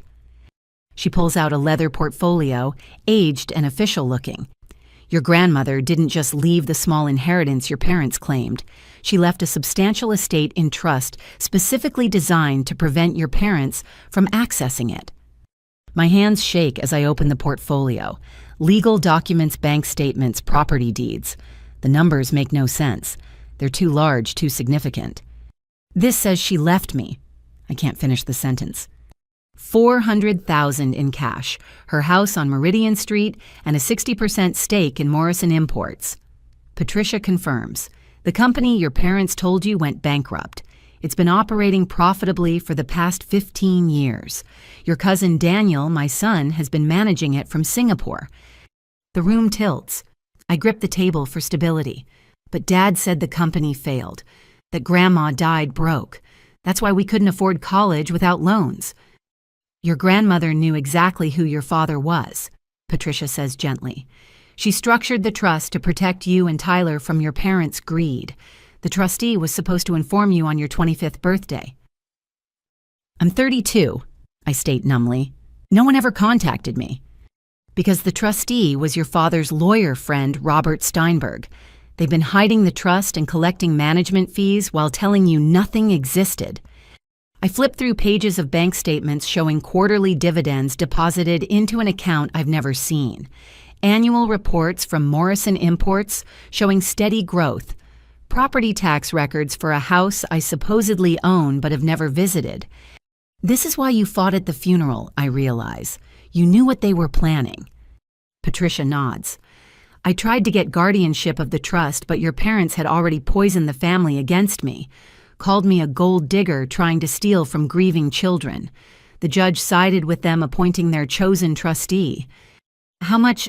I swallow hard. How much have they stolen? Based on my calculations between dividends, rental income from the house and company distributions, approximately $1.2 million over 7 years. The number is so large it doesn't feel real. While I've been living in a 1-bedroom apartment, sacrificing everything to send them $3,000 monthly, they've been sitting on $1 million of my money.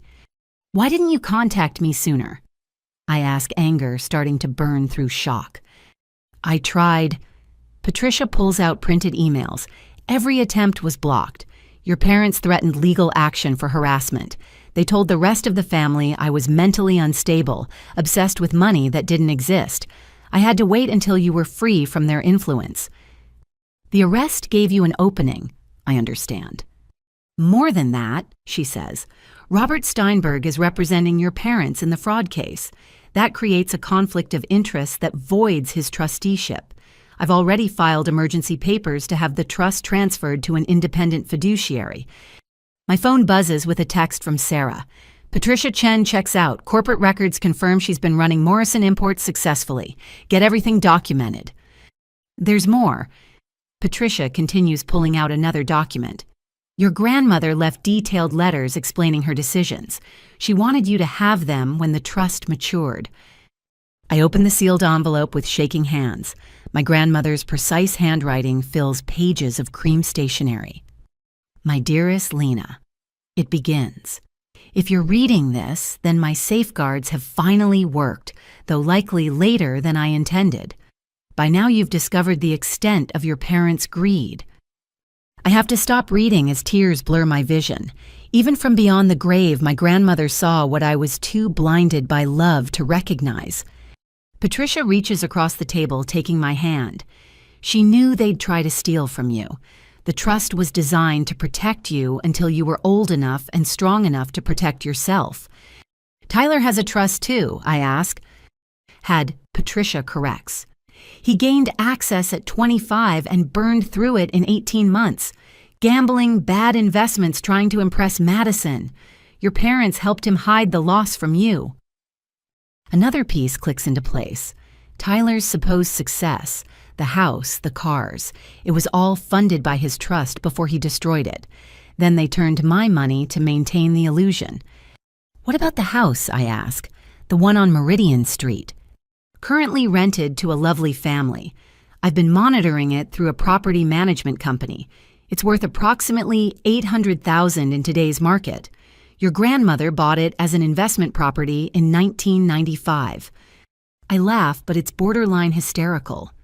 I've been killing myself to pay rent while owning a house worth $800,000 that you didn't know existed because they hid it, Patricia emphasizes. This isn't your fault, Lena. You were systematically deceived by people who should have protected you.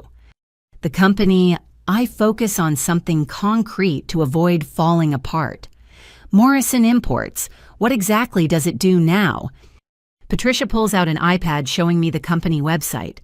We import artisanal goods from Southeast Asia, fair trade sustainable sourcing. Your grandmother would be proud. Annual revenue just hit $12 million. Your 60% stake is worth approximately $3.6 million. The numbers stop making sense. It's like discovering you've been living in poverty while unknowingly being a millionaire.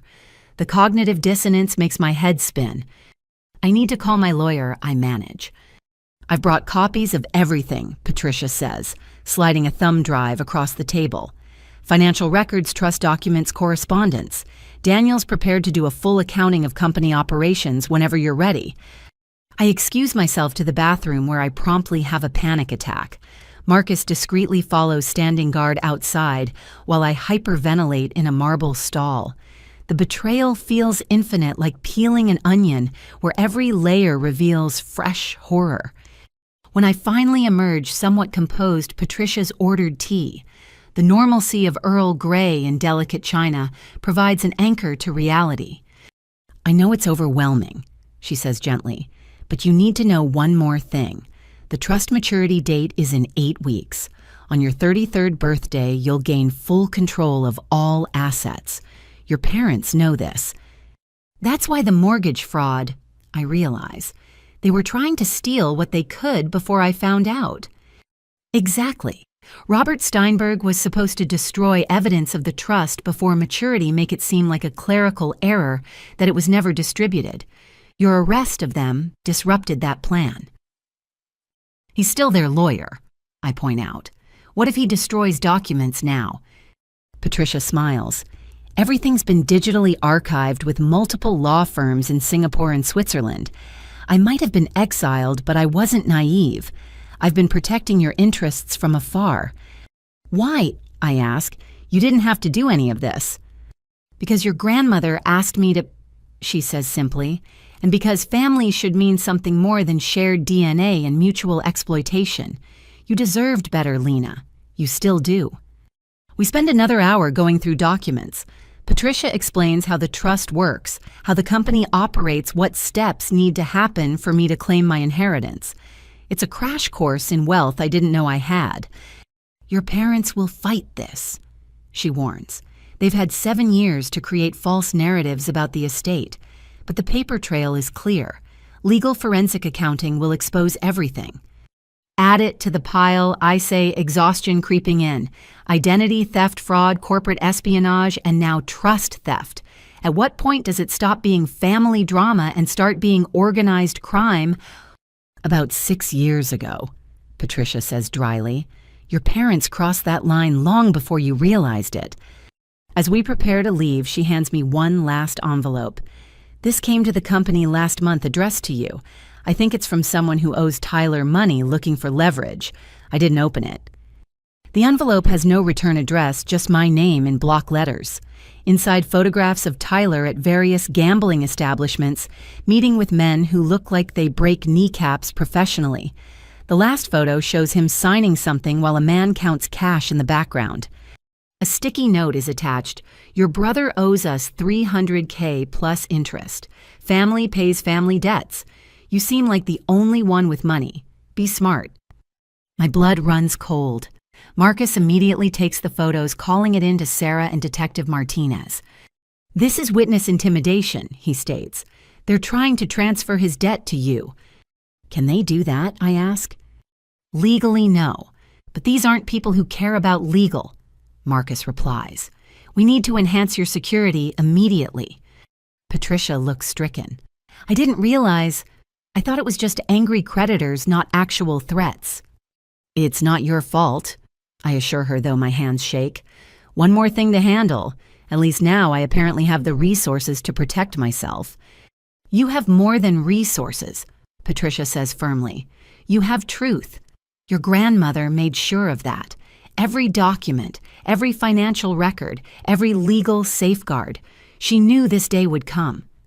As Marcus escorts me to my car, I clutch the portfolio containing proof of my stolen inheritance. In 8 weeks, I'll be a millionaire. But first, I have to survive my brother's gambling debts, my parents' legal revenge, and whatever else crawls out of the woodwork. You okay? Marcus asks, noting my pale face. My entire life has been a lie. I answer.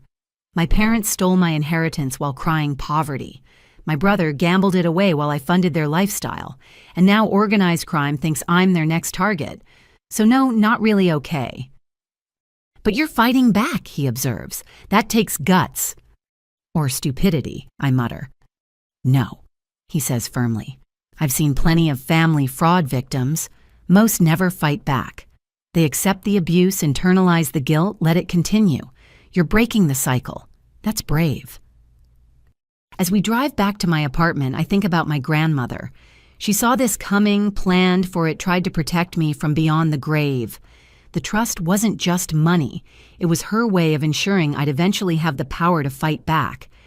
My phone rings. It's Sarah Winters.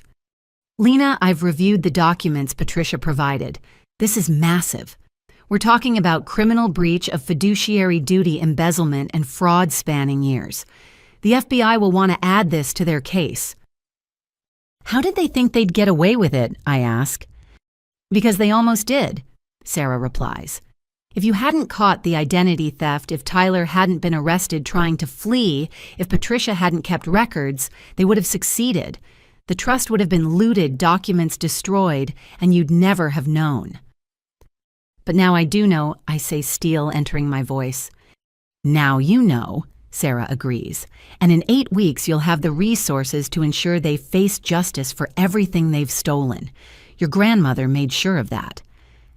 As I enter my apartment, Marcus doing his security sweep, I set the portfolio on my kitchen table. Inside are deeds to property. I've never seen statements from accounts I didn't know existed, proof of a company I was told failed. But more than that, it contains evidence of exactly how long and how thoroughly my family has betrayed me. Every monthly payment I scraped together while they sat on millions. Every sacrifice I made while they lived off my inheritance. The anger that rises isn't hot anymore. It's cold, precise, focused. They didn't just steal money. They stole years of my life, opportunities, peace of mind. They watched me struggle and sacrifice while sitting on wealth that belonged to me. 8 weeks until I control everything. 8 weeks until the full truth emerges. 8 weeks until my grandmother's plan finally protects me the way she intended. I pick up the letter she wrote, reading the final paragraph. My dear Lena, by now you know the truth about those who share your blood. But remember, family isn't just about genetics.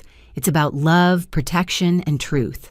Find your real family, the ones who support rather than exploit. You are stronger than you know, wealthier than you imagine, and deserving of so much more than they ever gave you. Live well. It's the best revenge. Through my tears, I smile. Grandma always did give the best advice, and in 8 weeks, I'll have the power to follow it. Thursday morning starts with Sarah Winters arriving at my apartment at 7 sharp, accompanied by 2 additional people I don't recognize. Marcus lets them in after checking credentials, his presence a now familiar comfort in my increasingly dangerous life. This is Jennifer Walsh, forensic accountant, and David Kim, digital security specialist. Sarah introduces them as they set up laptops on my dining table. We're going to war, Lena. Time to go from defense to offense. Jennifer Walsh looks like she could audit the Pentagon before breakfast. Sharp suit, sharper eyes, and an air of someone who finds hidden money the way others find loose change in couches. David Kim, younger and dressed in Silicon Valley casual, has already started scanning my apartment with some kind of electronic device. Your apartment's clean, David announces. No surveillance devices, but your phone and laptop need immediate security upgrades. If your family's been this systematic, we have to assume they've tried digital surveillance too. While he works on my devices, Jennifer spreads financial documents across the table like a general planning a campaign. Based on Patricia's documentation and what we've uncovered about the trust, your parents and Robert Steinberg have stolen approximately $1.6 million over 7 years, she states. But that's just the beginning. I found shell companies, hidden accounts, and property transfers that suggest a much larger scheme. Shell companies. I sink into a chair accepting coffee from Sarah. 3 so far, all registered in Delaware with your forged signature as a board member. Jennifer pulls up corporate documents on her laptop. They've been using these to launder money from your trust through fake consulting fees and property management charges. Sarah adds, this elevates the charges from simple fraud to racketeering. The FBI's going to have a field day with this. My phone, now secured by David, buzzes with a text from Emma. Found more docs in Dad's home office, sending photos. Also, Mom's lawyer says Dad owes more than gambling debts. He borrowed from bad people for investments that failed. The photos arrive showing loan documents with interest rates that make my stomach turn. 30% monthly compounding. Names like Sal's Investment Group and Morrison Emergency Capital. Mob loans. David states flatly, looking over my shoulder. Your brother borrowed from organized crime. No wonder they're threatening you. Can we use this? I ask Sarah. Everything helps build the pattern, she confirms. But first, we need to secure your inheritance before they can steal more. Patricia's emergency filing hit the court system this morning. Robert Steinberg has 72 hours to respond. He's probably shredding documents as we speak, I mutter. Jennifer smiles coldly. Let him. I've already subpoenaed 5 years of records from banks, brokerages, and the property management companies. Paper shredders can't destroy digital footprints. We spend the next 3 hours building what Sarah calls the war room. Every financial document, every email, every text message cataloged and cross-referenced. Jennifer discovers 2 more properties purchased with trust funds, but titled in my parents' names. David uncovers a digital trail of Tyler accessing my personal accounts going back 3 years. He installed keylogger software on your devices during family dinners, David explains, showing me the evidence. Every password you typed, every account you accessed, he could see. That's how they stayed ahead of you. The violation feels fresh again. Every private moment, every personal communication potentially monitored by my brother. Can we prove this? Already documented, David confirms. The software leaves traces. It's another federal crime to add to his collection. Detective Martinez calls with an update. Tyler's trying to make a deal. Says he has information about larger financial crimes in exchange for reduced charges. He's trying to flip on our parents, I ask. Seems like it. His lawyer hinted at documentation hidden from previous investigations. We're listening, but making no promises. Sarah immediately objects. Don't let him minimize his role. He's the one who committed corporate espionage and took mob loans. The parents are guilty, but he's the dangerous one. After Martinez hangs up, we return to building our case. Jennifer's excitement grows as she uncovers more financial malfeasance. Your grandmother was brilliant, she says admiringly. The trust structure made it hard for them to steal everything, but they found workarounds. Look at this property management fees of $40,000 annually for a house that maybe costs $10,000 to maintain. The rest went straight to their accounts. For 7 years, I calculate. That's $210,000 just in inflated fees. Plus dividends, company distributions, and investment returns they claimed didn't exist, Jennifer adds. Your parents have been living entirely off your inheritance while taking your monthly payments as spending money. Sarah's phone rings. She steps away, returning with a grim expression. That was the federal prosecutor. They're adding RICO charges based on the shell company evidence. Your parents and Steinberg operated as a criminal organization. This is now officially an organized crime case. The weight of it settles over the room. My family isn't just dysfunctional or greedy, they're officially a criminal enterprise. Emma texts again. Grandma's at the house with some man I don't recognize. They're loading boxes into a van. Should I call someone? I show Sarah, who immediately calls Detective Martinez. They're destroying evidence. Get units there now. On it, Martinez responds. We'll arrest anyone removing potential evidence. 20 minutes later, Emma sends a video. Police cars surrounding my parents' house.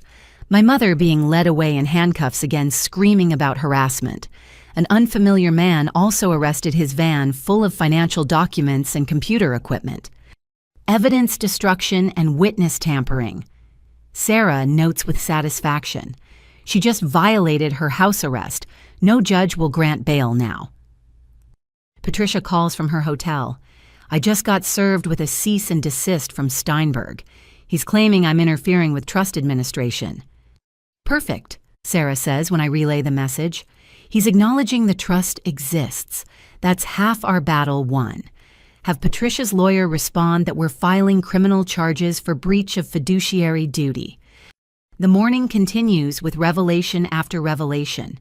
Jennifer finds investment accounts opened in my name, but controlled by my parents, containing money that should have been in my trust. David discovers Tyler had administrative access to Morrison Imports computer systems, despite never working there. He was siphoning data, David explains. Customer lists, supplier contracts, financial projections. Probably planning to start a competing company or sell trade secrets. To fund his gambling, I realize, everything always comes back to the gambling. Addiction makes people desperate, Sarah observes, and desperate people do stupid things, like stealing from mob-connected bookies and trying to flip on their criminal parents. My laptop pings with an encrypted message from Margaret Chen. Henderson Industries reviewed Tyler's sabotage evidence. They're adding our company to a civil suit against Morrison Tech. Potential damages in the millions. Your documentation made this possible. At least my professional life might recover from this. I forward the message to Sarah, who adds it to our growing case file. Every crime creates ripples, she explains. Tyler didn't just hurt you, he damaged multiple companies' other employees' clients. The full scope is staggering. By noon, we've assembled what Jennifer calls a prosecutor's dream. Financial crimes documented across state lines involving multiple victims using sophisticated methods. The FBI agents who arrive to review our work whistle appreciatively. This is some of the most comprehensive documentation we've seen, Agent Sarah Chen admits. Usually we have to piece together fragments. You've handed us a gift-wrapped case. Thank my grandmother, I reply. She apparently knew this day would come. Agent Chen's partner, Agent Williams, focuses on the mob connection. These creditors Tyler owes, we've been tracking them for years. This might be our way into their organization. Am I in danger? I ask directly. Yes, he answers without sugarcoating, but we're going to make it very public that you're cooperating with federal authorities and that any harm to you would bring massive law enforcement response. Sometimes the best protection is making you too hot to touch. They leave with copies of everything promising increased federal attention to my safety. Sarah seems satisfied with the morning's work. We've shifted the narrative, she explains. You're not a family member having a dispute. You're a victim of organized crime cooperating with federal authorities. That changes everything. Jennifer continues her forensic accounting, occasionally making delighted sounds as she uncovers new financial crimes. Your parents were so arrogant. They barely tried to hide the later thefts, probably figured you'd never find out. Or that I'd be too broken to fight back if I did, I add quietly. David looks up from his laptop. Speaking of fighting back, I've secured all your accounts with military-grade encryption. I've also set up monitoring for any attempts to access your credit or financial records. You'll know instantly if anyone tries anything. Can you trace previous breaches, I ask. Already done, he smiles. Your brother accessed your accounts 247 times over 3 years. Your mother, 63 times. Your father, 18. All documented with timestamps and IP addresses. Even my father, I whisper. The man who taught me about honesty and integrity, who lectured about character and moral values, had been stealing from me too. Sarah squeezes my shoulder. I know it hurts, but every betrayal we document is another nail in their legal coffin. They chose this path. You're just illuminating it. Patricia arrives after lunch with her son Daniel via video call from Singapore. My cousin is nothing like Tyler's serious professional and clearly protective of the company our grandmother built. Lena, he greets me warmly. I've wanted to contact you for years, but my mother said it wasn't safe until you were free from them. I'm sorry we couldn't protect you sooner. You protected the company, I point out. That's something. Morrison Imports is your legacy, he states. I've been managing it, but you're the majority owner. Every decision I've made has been with the intention of eventually transferring control to you. He shares screens, showing company operations, financial statements, growth projections. The business our grandmother started with a small import shop has become a multi-million-dollar operation spanning 6 countries. We've held off on major expansions waiting for you to take your rightful place, Daniel explains.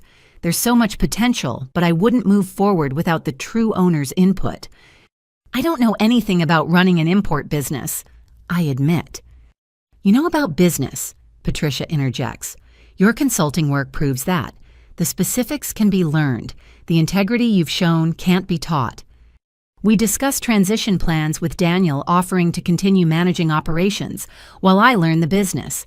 It's overwhelming but exciting, a future beyond the current chaos. There's something else, Daniel adds. Grandmother left sealed letters for when you took control. Business advice, personal messages. She really did think of everything. By late afternoon, our war room has expanded to include corporate lawyers, federal agents, and financial advisors. What started as defense against family fraud has become a multi-front legal battle with implications I'm still processing. Your parents' arraignment is tomorrow. Detective Martinez updates via phone.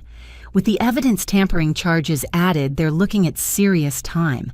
Steinberg's been arrested too, by the way. Breach of fiduciary duty and fraud. One by one, the dominoes fall. Each person who participated in stealing from me faces consequences. But there's no satisfaction in it, just exhaustion and grief for the family that never really existed. Sarah notices my mood. You're allowed to mourn them, you know. The parents you deserve, the brother you thought you had. Grief and justice aren't mutually exclusive. I know, I say quietly. It just feels like I'm attending a funeral for people who are still alive. Everything I believed about them is dead. But you're not, she reminds me. You survived their worst efforts. In 8 weeks, you'll have resources they tried to steal, and you'll use them better than they ever could. As everyone packs up for the day, Emma texts one final update. Mom's moving us in with her sister tonight. Dad's things are in the garage. Found a notebook in his desk. It's addresses and phone numbers with dollar amounts. Sending photos. The images show Tyler's connections to a wider network of gambling and criminal creditors. Names, amounts, dates, due. It's evidence of how deep his addiction went and how dangerous his associates are. We'll need to turn this over to the FBI, Sarah says, reviewing the photos. This could help them map the entire network. As night falls, I'm alone in my apartment except for Marcus's protective presence outside. The dining table is clear of documents, but my laptop contains gigabytes of evidence of familial betrayal, spanning years. Tomorrow, my parents face expanded charges. Tyler remains in jail, probably trying to bargain his way out while his creditors grow impatient. The machinery of justice grinds forward, powered by the evidence we've assembled. But tonight I sit with my grandmother's letter, reading her words about finding real family among those who protect rather than exploit. I think of Patricia flying in from Singapore to help a niece she barely knows, of Emma brave enough to document her own father's crimes, of Sarah working tirelessly to ensure justice, of colleagues who rallied around me when Tyler tried to destroy my career. These people, connected by choice rather than blood, have shown me more loyalty in 1 week than my biological family did in 32 years. My phone buzzes with a text from an unknown number. Your brother's debt transfers to family. $300K plus interest. We know where you live. I forward it to Sarah and the FBI agents immediately. Within minutes, Marcus is joined by additional security federal agents establishing surveillance on my building. The war has escalated, but I'm no longer fighting alone, and in 8 weeks, I'll have the resources to win it. My grandmother knew this day would come. She prepared for it, planned for it, ensured I'd have the tools to survive it. Tomorrow, the counterattack continues. Tonight, I plan my future beyond the ashes of my past. Friday morning arrives with the kind of November drizzle that makes Indianapolis feel like it's mourning something. I'm reviewing quarterly reports from Morrison Imports when Jennifer Walsh calls with excitement, barely contained in her professional voice. Lena, you need to see what I found. Can you meet me at 4721 Maple Grove Lane in an hour? Bring Sarah. That address. The property my parents tried to fraudulently mortgage in my name. My stomach tightens as I agree. Marcus insists on advanced security sweeps before we arrive. The address leads us to an industrial area on the northwest side, not the residential neighborhood I'd expected. A modest office building sits surrounded by warehouses, looking deliberately unremarkable. Sarah meets me in the parking lot, her expression curious. Why would they try to mortgage commercial property as residential? Jennifer waits by the entrance, practically vibrating with discovery, because they didn't want anyone looking too closely at what this actually is. She leads us inside past a dusty reception area that hasn't seen use in years. But beyond that facade, through a security door that requires multiple keys, lies something entirely different. Welcome to Morrison Imports' real headquarters, Jennifer announces. The space transforms from neglected to state-of-the-art. Modern offices, a conference room with video screens for international calls, filing systems that speak to organization and success. It's clearly been in active use recently. But Daniel said they operate from Singapore, I stammer. They do, Jennifer confirms. But this is the U.S. hub, has been for 15 years. Your parents have been running the American operations of your own company without telling you. Sarah's already documenting everything with her phone. This is beyond fraud. I don't even have words. Jennifer leads us to an office marked President. Inside, family photos line the credenza, my father smiling from behind an executive desk I've never seen him occupy. Awards on the wall celebrate Morrison Imports' success, my father's name prominently displayed as president of U.S. operations. He's been coming here every day, Jennifer explains. That construction company failure a lie. He's been drawing a salary of $250,000 annually as president of the company you own. I sink into a chair staring at evidence of a double life I never suspected. My mother. CFO Jennifer pulls out payroll records. $175,000 annually. They've paid themselves over $3 million in salaries from your company over the past decade. But I own 60%, I whisper. which they hid while operating as if they owned everything, Sarah states. This is corporate theft on top of everything else. Jennifer guides us through the building, each room revealing new layers of deception. The warehouse contains hundreds of thousands in inventory. The accounting office shows profits hidden from me but carefully tracked. The shipping department processes orders daily, business thriving while I scraped by. How is all I manage? Shell companies layered over the real ownership, Jennifer explains. They created a corporate structure that obscured your grandmother's trust ownership. On paper, a company called Meridian Holdings owns this operation. Trace it back far enough, and Meridian Holdings is owned by your trust, which Robert Steinberg controlled. Sarah finishes. He helped them hide an entire company from its rightful owner. In the conference room, Jennifer spreads out 5 years of financial statements. Morrison Imports' U.S. division generates $8 million annually. After salaries and expenses, profits of $2 million per year flow into accounts I've never seen. Where did the profits go? I ask, though I suspect the answer. Dividends to Meridian Holdings, which paid management fees to 3 consulting companies. Jennifer traces the money flow. Those consulting companies owned by your parents and Tyler. They've been paying themselves from your profits 4 different ways. Sarah's on the phone with the FBI, adding corporate theft and embezzlement to the growing list of charges. I wander the offices in a daze, seeing evidence of the business life my family lived while telling me they were destitute. Tyler's office stops me cold. Unlike my father's traditional space, this screams new money.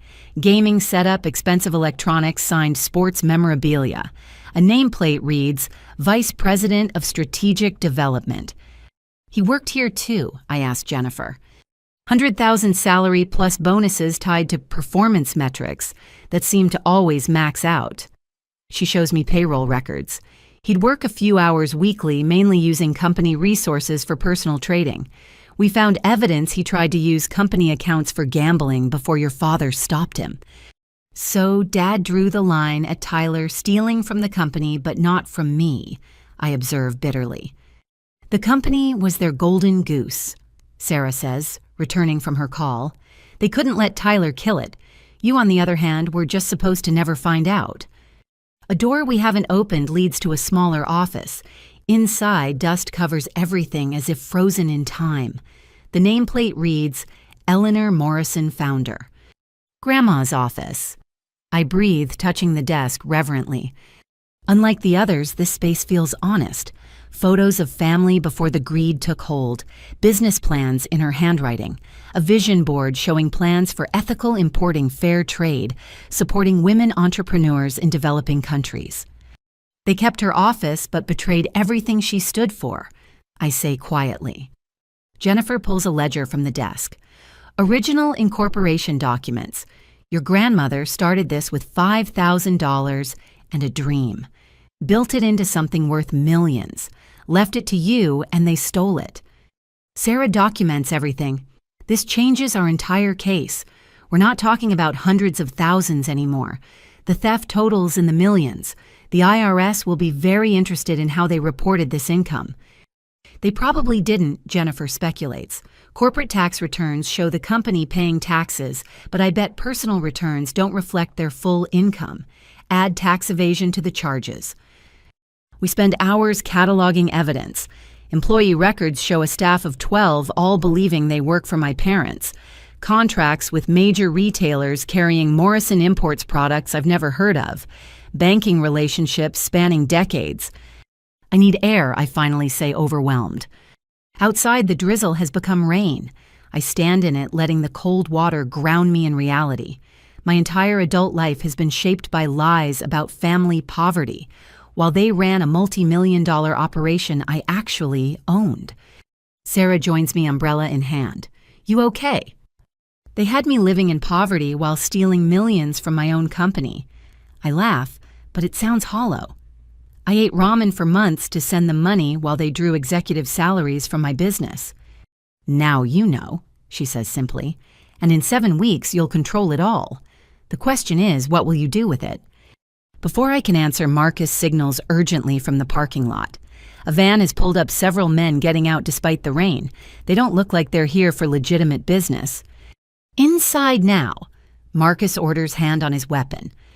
We retreat into the building, Jennifer locking doors behind us. Through security cameras, we watch the men circle the building, testing entrances, clearly searching for something or someone.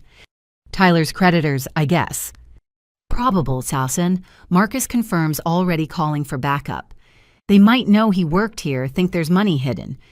Sarah adds, or they know you own it and want to send a message. We watch tensely as police arrive, the men scattering before officers can approach.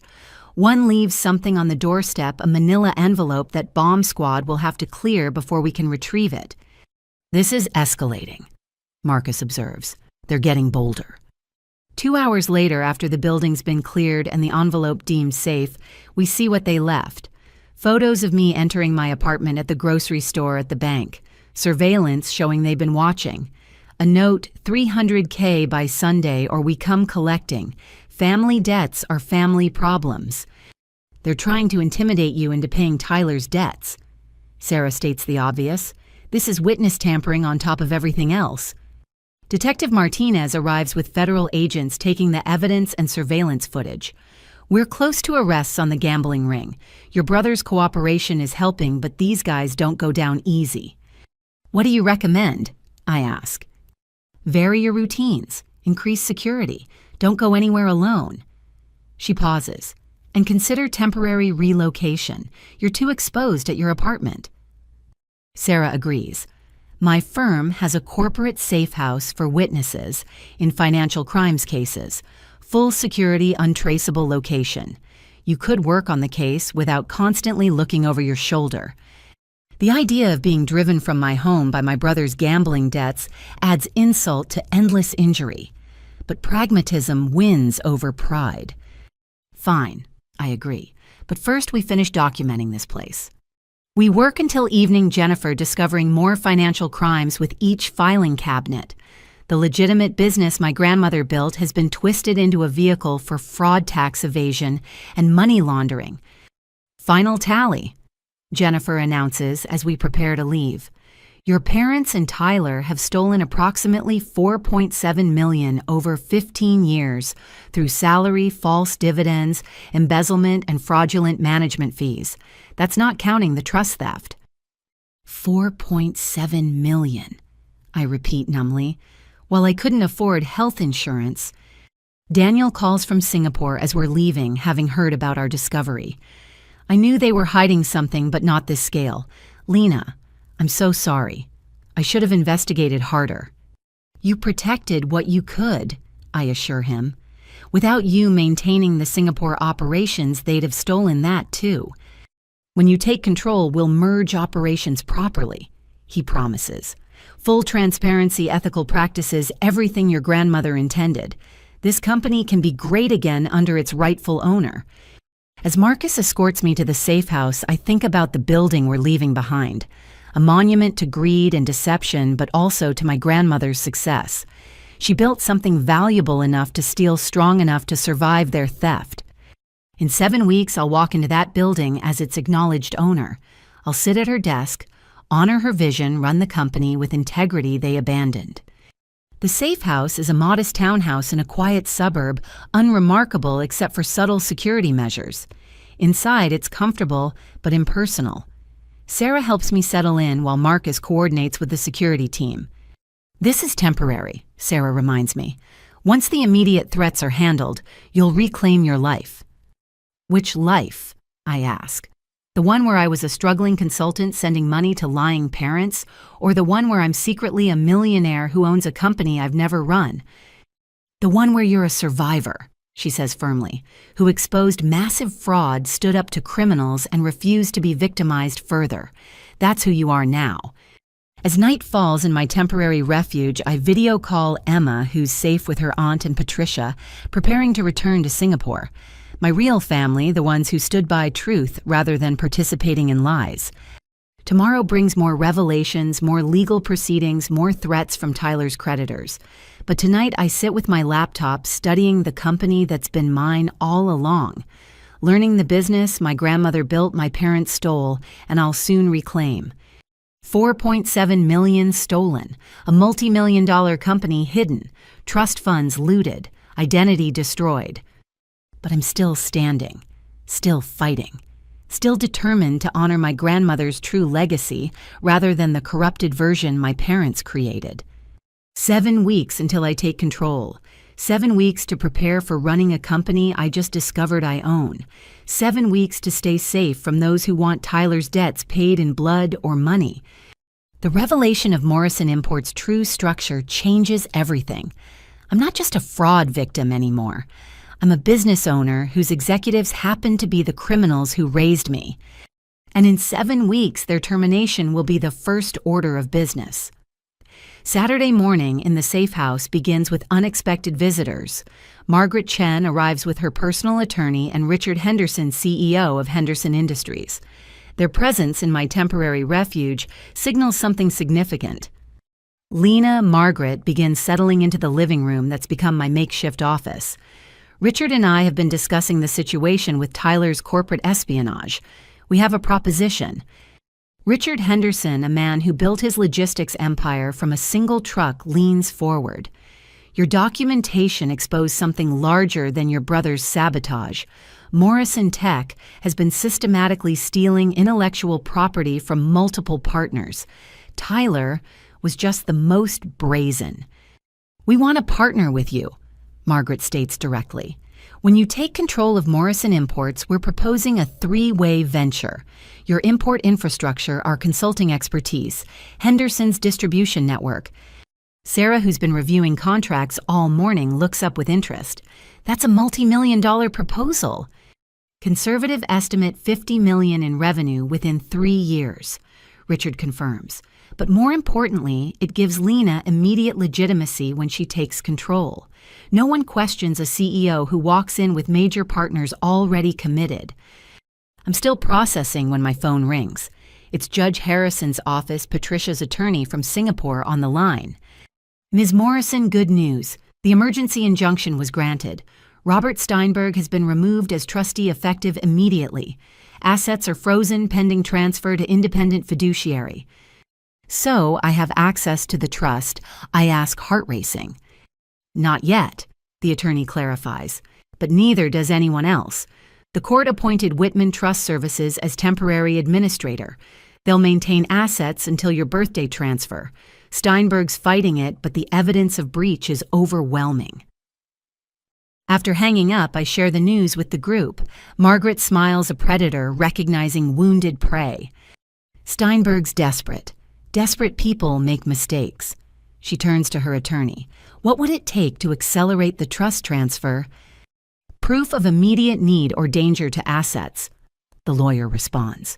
Given the creditor threats and evidence tampering, we might argue emergency circumstances. Sarah's already pulling up legal precedents on her laptop.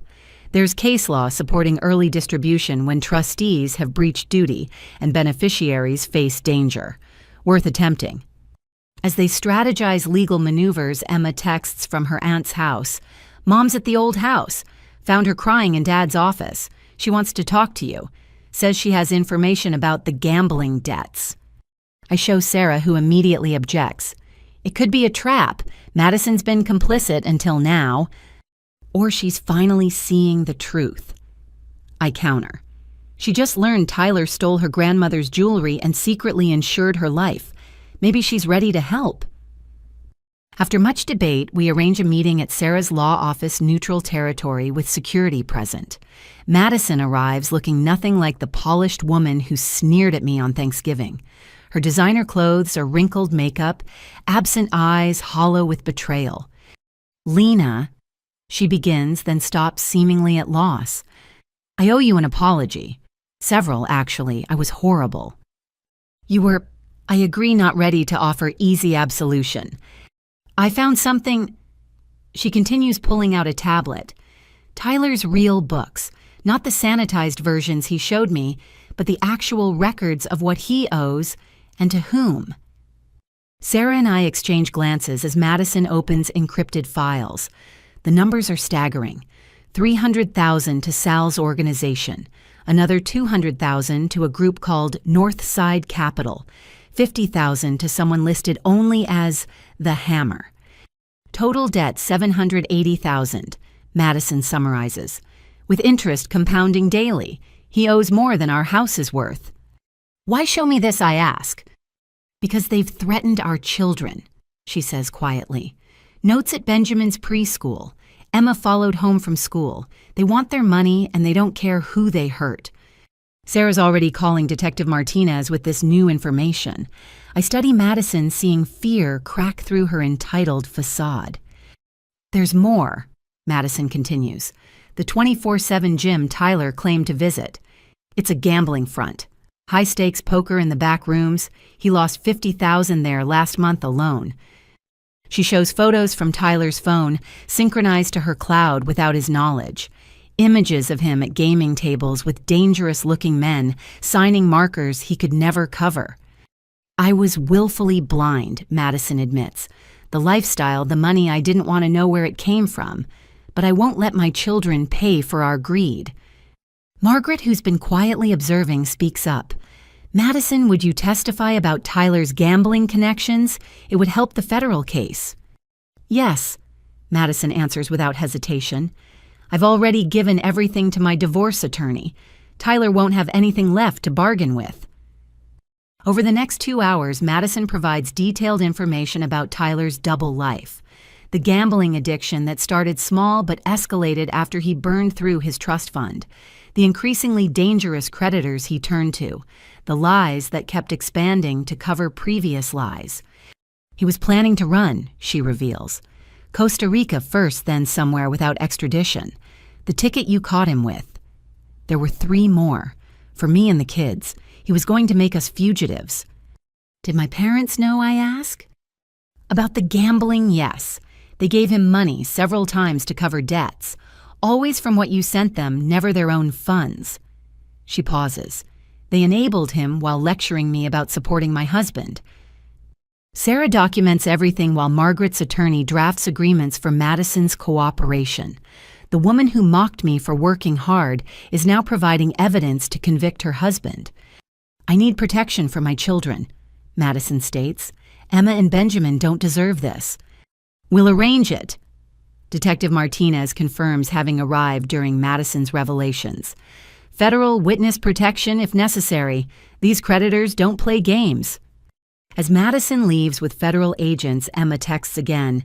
Aunt Sarah, I found something in Dad's car, hidden in the spare tire well, thumb drives and a notebook. Should I tell the FBI? Tell her to give everything to the agents with her mother, Sarah instructs. Don't touch anything else. An hour later, the FBI calls with the contents of Tyler's hidden stash. The thumb drives contain detailed records of every bet, every loss, every desperate loan. The notebook lists passwords to accounts we didn't know existed. Your brother was documenting everything, Agent Chen explains over video call, either for insurance or because addicts often compulsively record their destruction. This evidence is golden for our RICO case. Janet Morrison. My forensic accountant has been building financial models on her laptop. Based on everything we've discovered, your net worth, once the trust transfers and company control is established, will be approximately $8.3 million. That's conservative, not counting potential growth or the partnership proposals. The number seems surreal. This morning I woke up in a safe house hiding from creditors. In 7 weeks, I'll control millions. The cognitive dissonance makes my head spin. We need to accelerate the timeline, Margaret declares. Every day that passes gives them more opportunity to hide assets or destroy evidence. Richard, if we announce our partnership now, it might pressure the court to expedite. Richard nods. Public pressure can be useful. Major companies partnering with Lena sends a message that she's the legitimate heir, not the unstable person her family portrayed. Sarah drafts press releases while Margaret and Richard's teams coordinate. Within hours, business reporters have the story major partnership announced pending Morrison Imports leadership transition. My phone explodes with notifications, LinkedIn messages from colleagues expressing support, former clients interested in working with my new company, industry publications requesting interviews. You're trending. Emma observes via text, sending screenshots of business news sites. CEO magazine wants an exclusive on the millionaire who didn't know. Patricia calls from the airport about to board her flight to Singapore. Daniel saw the news. The Asian partners are excited about legitimate U.S. operations. Stock up on coffee. You'll be getting calls from Singapore at odd hours. As evening approaches, the safe house feels less like hiding and more like a war room. Sarah fields legal calls, Margaret coordinates business strategy, and Richard's team runs distribution projections. This morning you were a fraud victim, Sarah observes. Tonight you're an emerging business leader with major partners. Quite a transformation. I'm still processing, I admit. Part of me wants to just take the money and disappear. Let someone else run the company. You could, Margaret acknowledges, but that's not who you are. You fought for truth and justice. Running Morrison Imports ethically successfully is the ultimate vindication. She's right. Taking my grandmother's company back, running it with integrity, succeeding where my parents failed morally, that's better than any revenge. Tyler's creditors make another appearance, this time at Madison's sister's house. Security footage shows men photographing license plates, noting routines. The threat escalates despite federal attention. We need to cut this off at the source, Detective Martinez states during an emergency call. Tyler's cooperation isn't enough if his creditors think you're the payment plan. What do you suggest? I ask. A meeting. Controlled circumstances. Make it clear the well is dry, that federal attention makes you untouchable. Sometimes facing threats directly diffuses them. Sarah strongly objects, but Richard offers unexpected support. I've dealt with unsavory elements in building my business. Sometimes showing strength prevents worse confrontations. After heated debate, a plan emerges. Federal agents will arrange a meeting with Sal's representative. I'll attend with massive security, making clear that Tyler's debts die with his freedom. No family obligation exists, and pursuing me brings only federal prosecution. It's risky, Marcus admits, but continuing to hide while they escalate is riskier. The meeting is set for Monday. In the meantime, more allies emerge. Janet discovers that several employees at Morrison Imports' U.S. operation want to testify about my parents' mismanagement. Suppliers offer evidence of delayed payments, while my parents drew bonuses. Your grandmother built relationships, Patricia explains during our final call before her flight. Those people remember her integrity. They want to see it restored. Sunday brings unexpected visitors. Aunt Patricia, the one who sided with my mother, arrives at the safe house with her husband Robert. Sarah almost turns them away, but something in Patricia's expression stops me. We were wrong, Patricia says simply. We believed Dorothy's lies, sided with family over truth. But seeing the evidence, the arrests, the company theft, we were blind. Robert adds, we want to help. Testify, provide character witnesses, whatever's needed. Family should mean more than enabling criminals. Their apology feels genuine, though I'm wary of deathbed conversions. Sarah documents their offer, adding them to the growing list of witnesses. Mom's in isolation at the jail, Patricia reveals. No visitors after she tried to have another inmate contact Tyler's creditors. She's still scheming, even facing decades in prison. The news doesn't surprise me. My mother's manipulations are reflexive like breathing. Even consequences can't stop her nature. As Sunday night arrives, I video call Emma and Madison. They're in protective custody, safe but displaced. Benjamin doesn't understand why they can't go home. Emma tries to stay strong for her little brother. This is temporary, I promise Emma. Once the legal issues resolve, we'll make sure you have stability. Can I work for Morrison Imports when I'm older? She asks. I want to learn business from someone ethical. Absolutely, I confirm. In fact, we'll start your education early. Internships, mentoring, whatever you want. After hanging up, I sit in the quiet safe house reflecting on the week's transformation. From family pariah to business leader, from victim to victor, from isolation to alliance. Tomorrow I face Tyler's creditors backed by federal agents and business partners. Tuesday, the court hearing on expediting trust transfer. By week's end, I might control millions, and a company I'm still learning existed. Ready for tomorrow? Sarah asks, finalizing security arrangements. No, I answer honestly, but I'll do it anyway. My grandmother faced bigger challenges building the company. I can face criminals trying to steal from it. She smiles. That's the spirit. Channel Eleanor Morrison's strength. She'd be proud of what you're doing. Looking at my grandmother's photo on my laptop, I believe that's true. She built something worth stealing, but also worth saving. In 7 weeks or sooner, I'll honor that legacy. The alliance forming around me, friends, ethical business partners, law enforcement, even reformed family members, proves what grandmother always said. Real family isn't about blood. It's about standing together when truth matters most. Tomorrow, I stop running from Tyler's shadows. Time to step into the light my grandmother left for me, even if criminals try to dim it. Monday morning's meeting with Sal's representative takes place in a federal building's secured conference room. I'm surrounded by FBI agent Sarah at my right side, Marcus positioned strategically behind me. Across the table sits Vincent Vinny Torino, wearing an expensive suit that can't hide the danger beneath. Ms. Morrison. He begins, voice smooth like oil over gravel. We have a problem. Your brother owes significant debts. In our world, family obligations extend beyond individual responsibility. In the legal world, Sarah interjects, they don't. Tyler Morrison's debts are his alone. Vinny's smile doesn't reach his eyes. Legal worlds and real worlds don't always align. $780,000 plus interest. Someone pays. Agent Chen leans forward. Mr. Torino, you're being recorded. Any threats against Ms. Morrison will result in immediate federal charges. No threats. Vinny raises manicured hands. Just explaining business realities. Tyler promised payment from family resources, made guarantees based on inherited wealth. Stolen inherited wealth, I correct. Currently frozen by federal investigation.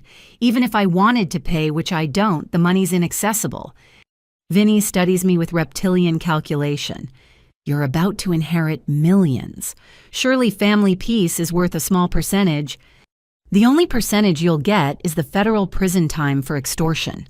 Sarah states flatly. Ms. Morrison has no legal or moral obligation to cover gambling debts incurred through fraud. For 30 tense minutes, we dance this dangerous ballet. Vinny implies consequences without direct threats. We reference federal protection without backing down. Finally, Agent Chen plays our trump card. Mr. Torino, we're prepared to offer your organization a deal. Full immunity for testimony against Tyler Morrison and his gambling network. Or continue pursuing Ms. Morrison and face RICO charges that will destroy your entire operation. Vinny's composure cracks slightly. You're offering us a deal to flip on a debtor. We're offering you a lifeline, Agent Chen clarifies. Tyler's been documenting every transaction. We have enough to prosecute everyone he's dealt with. Cooperate and walk away clean. Persist in threatening Ms. Morrison and lose everything. The calculation in Vinny's eyes shifts. Criminals understand self-preservation above loyalty. I'll need to consult with my associates. You have 48 hours. Agent Chen slides a card across the table. After that arrest warrant's issue, choose wisely. After Vinny leaves, I finally breathe properly.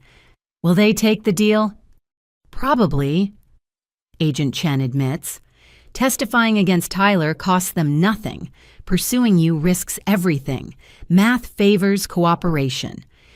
By afternoon, the morning's drama seems almost quaint compared to what unfolds next. A reporter from the Indianapolis Star investigative journalist, Maria Rodriguez, publishes an expose that shakes the city's business community. $1 million fraud. The Morrison family's web of deception sprawls across the front page, online editions, and social media. Maria interviewed dozens of sources painting a devastating picture of systematic theft spanning decades. Sarah reads excerpts aloud in the safe house. What emerges is a portrait of unfathomable greed. While daughter Lena Morrison supported what she believed were struggling parents, they lived lavishly off her stolen inheritance, operated her company without her knowledge, and attempted to destroy her career when she threatened their scheme. My phone explodes with notifications. Former clients expressing shock and support, industry colleagues offering assistance, complete strangers sharing their own stories of family financial abuse. "You've become a symbol," Margaret observes, scrolling through social media responses. "People relate to family betrayal even if not at this scale." Then comes the interview request that changes everything. 60 Minutes wants an exclusive. The producer promises fair coverage focusing on financial abuse awareness rather than sensationalism. "This could help," Sarah muses. "Public opinion matters for jury pools. Humanizing you counters your family's victim narrative."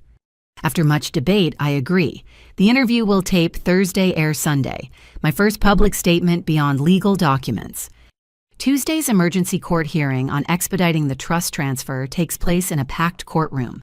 Media attention has made me unwillingly famous the millionaire fraud victim as headlines scream. Robert Steinberg appears in shackles, his attorney arguing against asset freeze. My client has served this family faithfully for decades. These allegations are misunderstandings blown out of proportion by a disgruntled beneficiary. Judge Catherine Warner, known for her no-nonsense approach to financial crimes, reviews evidence with sharp attention. Patricia testifies via video link from Singapore detailing attempts to protect the trust. Daniel provides company records showing profitable operations hidden from me. Then comes the most damaging testimony. A whistleblower from Steinberg's firm paralegal Linda Patterson reveals decades of fraudulent trust administration. Mr. Steinberg instructed us to alter documents, hide distributions, and create false reports showing trust assets depleted. She testifies voice shaking but determined. He said the beneficiary was too stupid to check, and the family deserved the money more. Gasps ripple through the courtroom. Even Steinberg's attorney looks shocked by the blatant admission. Jennifer Walsh presents forensic accounting showing millions diverted from my trust. The shell company's hidden accounts and systematic theft laid out in devastating detail. Your Honor. Sarah stands for closing arguments. Every day that passes allows further asset dissipation. Ms. Morrison faces credible threats from her brother's associates who believe she has access to funds. Expediting transfer isn't just financially prudent, it's necessary for her safety. The opposition argues procedural concerns, traditional waiting periods, and bureaucratic necessities. But public attention weighs heavily. Reporters fill the gallery live tweeting proceedings. Judge Warner deliberates for only an hour. The court finds extraordinary circumstances warranting expedited action. The systematic breach of fiduciary duty combined with credible threats to the beneficiary necessitate immediate intervention. She orders trust assets transferred within 10 days, not 7 weeks. Steinberg's assets frozen pending criminal trial. Independent auditors appointed to unravel the full scope of theft. Ms. Morrison. Judge Warner addresses me directly. This court apologizes that legal systems meant to protect you were corrupted for personal gain. While we cannot undo past harm, we can ensure future justice. Leaving court through a media gauntlet, I'm peppered with questions. Sarah shields me, but one reporter's question penetrates. How does it feel to finally have the truth exposed? I pause, considering. Overwhelming. But my grandmother always said truth has its own power. I'm grateful she was right. That soundbite leads evening news followed by analysis of family fraud, fiduciary duty, and financial abuse. Legal experts debate precedents. Financial advisors discuss protecting inheritance. Psychologists examine family betrayal trauma. You've started a national conversation. Emma texts sending links to trending hashtags. Justice for Lena and Nastani family fraud awareness gain momentum. Wednesday brings unexpected consequences from publicity. Morrison Imports phones ring constantly with orders. Customers want to support a company returning to ethical management. Suppliers offer improved terms in solidarity. Sales are up 40% since yesterday. Daniel reports from Singapore. Americans love an underdog story. You're the heiress who didn't know she was rich fighting the family who stole from her. It's marketing we couldn't buy. But visibility brings danger too. Death threats arrive at Sarah's office, not from Tyler's creditors, but from stranger criminals who see opportunity in high-profile wealth. Security increases again. This is why victims often stay quiet. Detective Martinez observes reviewing threats. Going public paints a target, but you're handling it well. Tyler's situation deteriorates rapidly. Madison's evidence combined with his hidden records creates an airtight case. His lawyer requests a meeting hoping to negotiate a plea deal. He's willing to testify against your parents and Steinberg, the lawyer offers. Full cooperation in exchange for reduced sentence. How reduced? Sarah asks skeptically. 5 to 7 instead of 20 to 30. We consider it. Tyler's testimony would guarantee convictions, but it feels like letting him escape full accountability. Counter offer. Sarah responds. 8 to 12 minimum security with mandatory gambling addiction treatment, and he forfeits all claims to Morrison Imports or family trusts. They'll consider it. Tyler's running out of options as more evidence mounts. The gambling syndicate officially flips, providing documentation of his debts and promising testimony. Thursday's 60 Minutes taping takes place at Morrison Imports headquarters. I sit in my grandmother's office, her photo visible behind me, telling the story to veteran journalist Anderson Cooper. Your parents raised you to value family above everything, he observes. How do you reconcile that with sending them to prison?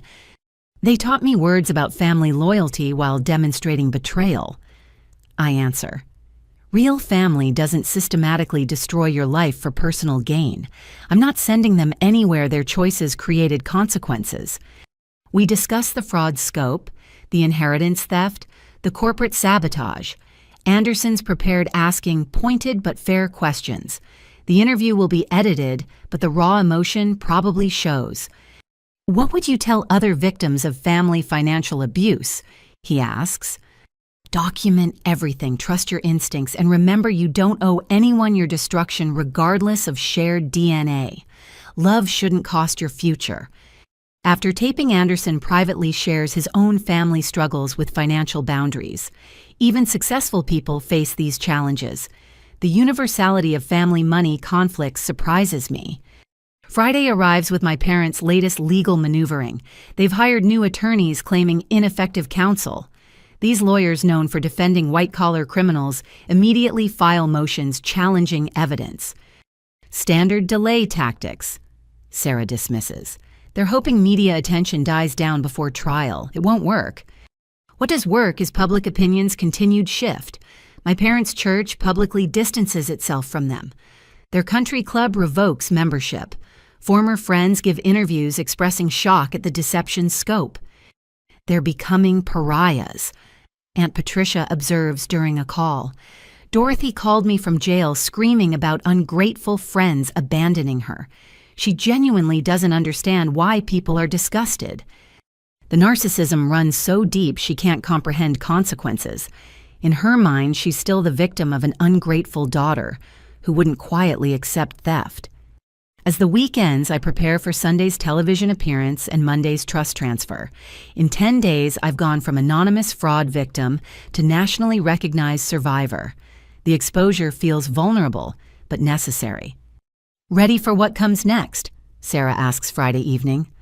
Taking control of an $8 million company while testifying against my family, sure, completely prepared, I say sarcastically. She laughs. At least you haven't lost your sense of humor. It's that or cry, I admit, sometimes both. Sunday night, I'll watch myself tell America about family betrayal. Monday morning, I'll walk into Morrison Imports as its acknowledged owner. 2 events that seemed impossible just weeks ago. My phone buzzes with a text from Emma. Watching you stand up to them gives me strength. Benjamin and I are proud of you, Aunt Lena. Show the world what real family means. That's worth more than any inheritance. A 16-year-old's courage, a 4-year-old's trust, and the knowledge that breaking cycles of abuse helps others find their own strength. The public exposure continues, but I'm no longer hiding. Let them see what family fraud really costs. Let them understand that justice sometimes requires exposing those who share your name but not your values. Sunday's approaching. America will meet the millionaire who didn't know she was rich, who chose truth over blood, who refused to let family destroy her future. I hope my grandmother would be proud. More importantly, I hope other victims see possibility in my story. Family shouldn't be a weapon. Love shouldn't be conditional on compliance. And sometimes the most loving act is saying, no more. The exposure feels like standing naked in a spotlight. But maybe that's what healing requires: brutal honesty in public spaces, refusing to hide family shame and showing others they're not alone. Sunday can't come soon enough, or maybe Monday when I finally claim what was always mine. Monday morning arrives with the kind of crisp clarity that makes everything feel more real. I stand outside Morrison Imports at 7 a.m. key in hand, surrounded by Sarah Margaret Chen and a small army of security and supporters. Local news crews capture the moment as I unlock the door to my own company for the first time as its acknowledged owner. How does it feel? A reporter calls out. Like coming home to a place I've never been, I answer honestly. Inside, 12 employees wait nervously. They've worked here throughout my parents' deception, believing they answered to the people who stole from me. Some look guilty, others hopeful, all uncertain about their futures. I know this is awkward. I address them in the conference room. You were lied to, just as I was. Your jobs are safe. In fact, I intend to expand operations and hire more staff. Morrison Imports will be what my grandmother envisioned: ethical, profitable, and a source of pride for everyone involved. Janet Sullivan, who's been office manager for 8 years, steps forward. Ms. Morrison, we want to show you something. She leads me to a storage room I hadn't noticed during our investigation.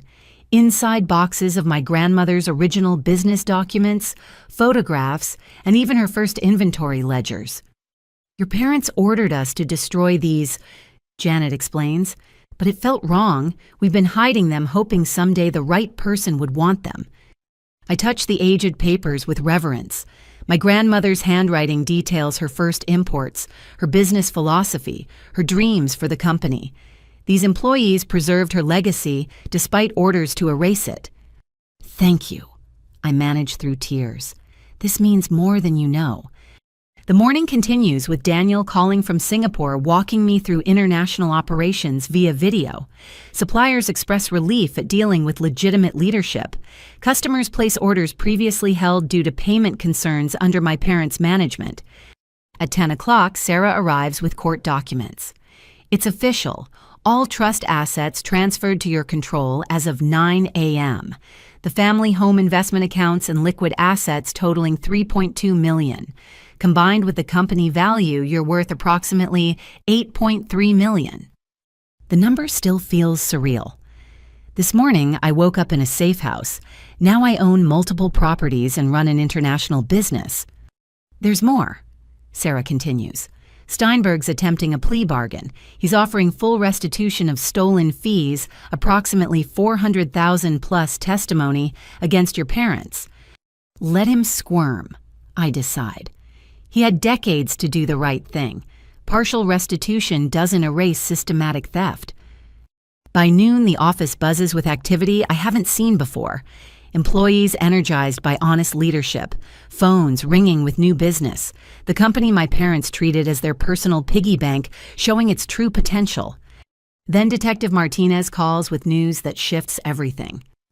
Tyler's creditors took the FBI deal. They're providing evidence of wider gambling networks, money laundering, and political corruption. Your brother was a small fish who led us to an ocean of crimes. Is my family safe? I ask, thinking of Emma and Benjamin. Safer than before. These arrests remove the threat infrastructure. Sal's entire operation is being dismantled. Wednesday brings the trial's first major victory. Tyler accepts the plea deal: 10 years minimum security mandatory treatment and forfeiture of all claims to family assets. His testimony will seal our parents' fate. I attend his allocution, needing to hear him admit guilt. Tyler stands in orange jumpsuit reading a prepared statement with none of his usual charm. I systematically defrauded my sister Lena Morrison through identity theft, corporate espionage, and conspiracy with our parents to steal her inheritance. I took advantage of her trust and generosity to fund gambling addiction that destroyed multiple lives. I'm guilty of all charges and accept responsibility. The words sound hollow, read rather than felt, but legal record now holds his confession. No future revision of history can erase this moment. Afterwards, Madison approaches in the courthouse hallway. He asked to see the kids. I said no. Some consequences can't be avoided with apologies. How are they? I ask. Benjamin's confused but resilient. Emma's in therapy processing everything. Your offer of future internship gives her hope. She pauses. I'm starting community college. Accounting. I want to understand money honestly, not just spend it. If you need help with tuition, I offer. No, she says firmly. I need to earn my own way, but thank you for showing me what that looks like. Thursday's 60 Minutes interview airs Sunday, but advance clips release online. The response overwhelms our servers as orders pour in. Americans love supporting businesses with stories of triumph over adversity. We need expanded warehousing, Daniel notes during our morning call. Sales projections for next quarter exceed current capacity. Good problem to have. Margaret and Richard Henderson finalize our partnership agreements. The three-way venture will launch next quarter, combining import infrastructure with consulting expertise and distribution networks. Projected revenue $50 million within 3 years. You've gone from victim to CEO of a major partnership in 3 weeks, Margaret observes. That's remarkable resilience. Desperation is a powerful motivator, I admit. When your family tries to destroy you, building something better feels like survival. Friday brings my parents' trial date announcement. February 15th, giving prosecutors time to incorporate Tyler's testimony and new evidence. They face combined sentences of 30 to 50 years if convicted on all counts. Their new attorneys request a meeting. Against Sarah's advice, I agree. We meet in a federal conference room, my parents shackled and diminished. Orange suits age them decades beyond their years. Lena. My mother starts, then falters. Without her makeup and carefully styled hair, she looks fragile. We're sorry, we lost our way. You didn't lose your way, I respond evenly. You chose a path. Every forged document, every stolen payment, every lie required conscious decision. We're your parents, my father states, as if that explains everything. Biologically, yes, but parents protect their children. You systematically destroyed my life for money. That's not parenting. Their attorneys intervene with the real purpose. Our clients are willing to allocate blame primarily to Robert Steinberg and Tyler. In exchange for your support of reduced sentences. No, I interrupt. They orchestrated this entire scheme. Tyler learned from them. Steinberg followed their direction. I won't help them escape accountability. My mother breaks down sobbing about destroyed family, abandoned parents, ungrateful children. The manipulation is obvious now, theatrical and desperate. My father maintains stoic disappointment as if I've failed some moral test. We're done here, Sarah declares. Further communication goes through counsel. Leaving that room feels like shedding skin. The people who raised me are strangers wearing familiar faces. Whatever love existed got sold for monthly payments and stolen inheritances. Saturday brings unexpected closure from another source. The FBI raids several locations connected to Tyler's gambling network. Among those arrested 3 city councilmen, a state senator, and 2 judges. The corruption web extends far beyond family fraud. Your case broke open something huge, Agent Chen tells me. Tyler's records detailed bribes, fixed games, and money laundering through campaign contributions. You've helped expose systematic corruption. I just wanted them to stop stealing from me, I say. Most major cases start with personal grievances, she responds. Individual courage to speak up reveals larger patterns. You should be proud. Sunday evening, I gather with my chosen family to watch 60 Minutes. Emma and Madison join via video. Patricia and Daniel watch from Singapore. Margaret, Richard, and Sarah sit in my living room, having insisted I move from the safe house to a secure apartment near Morrison Imports. Anderson Cooper's introduction sets the tone. Tonight, a story of family betrayal that exposes the hidden epidemic of financial abuse. Lena Morrison discovered her parents and brother had stolen millions while she struggled to support them. Her fight for justice revealed corruption extending from family dinner tables to state capitol halls. Watching myself on screen feels surreal. The woman explaining systematic theft with calm precision doesn't match my internal image. She looks strong, professional, credible, not like someone whose family destroyed her life. "You did amazing," Emma says when it ends. Mom cried. Good tears, though, proud tears. The response is immediate and overwhelming. Social media explodes with support. Other victims share their stories. Financial abuse hotlines report record calls. My inbox fills with interview requests, speaking engagements, and book deal offers. "You've started something," Sarah observes. "This conversation needed to happen." As the week ends, I sit in my grandmother's office, now truly mine. The company runs better than ever. The partnership promises explosive growth. The legal victories pile up as conspirators scramble for plea deals. But the real victory is smaller, quieter. I'm sleeping without nightmares, eating without anxiety, making decisions based on my future rather than their manipulation. My phone rings with an unknown number. I almost don't answer, but something makes me pick up. Ms. Morrison.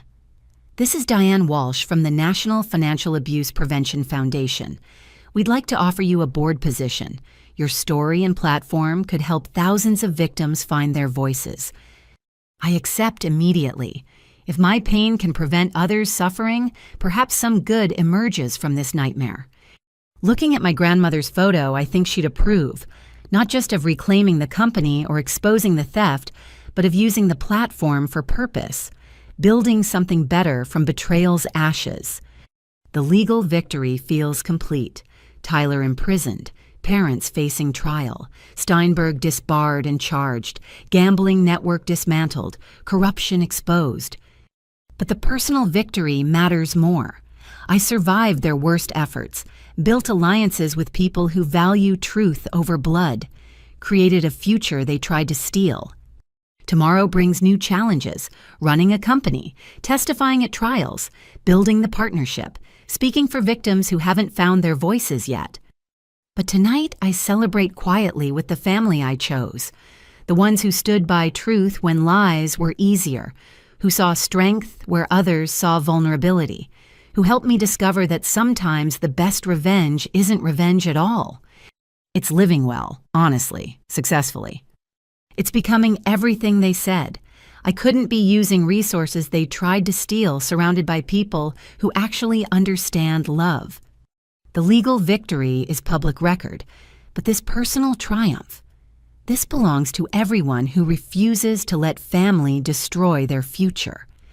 My grandmother was right. Family isn't about blood. It's about who shows up when truth matters most. And as I look around my apartment at these faces, chosen family, real family, I know I'm finally home. Tuesday morning brings news that shakes the foundation of everything I thought I knew about my family. Detective Martinez calls before dawn, her voice carefully controlled. "Lena, we need you to come to the station. We've discovered something during the investigation it's significant." I arrived to find FBI agents Detective Martinez and Sarah waiting with expressions that make my stomach drop. "In reviewing your parents' financial records, we found payments to a private investigator starting 35 years ago." Agent Chen begins. "We tracked down the PI. He kept meticulous records." She slides a folder across the table. Inside, photographs of a woman with 2 young children. The woman looks familiar, but I can't place her. "That's your father's first family," Detective Martinez says gently. "He was married before, had 2 children. He abandoned them when the boy was 3 and the girl was 5.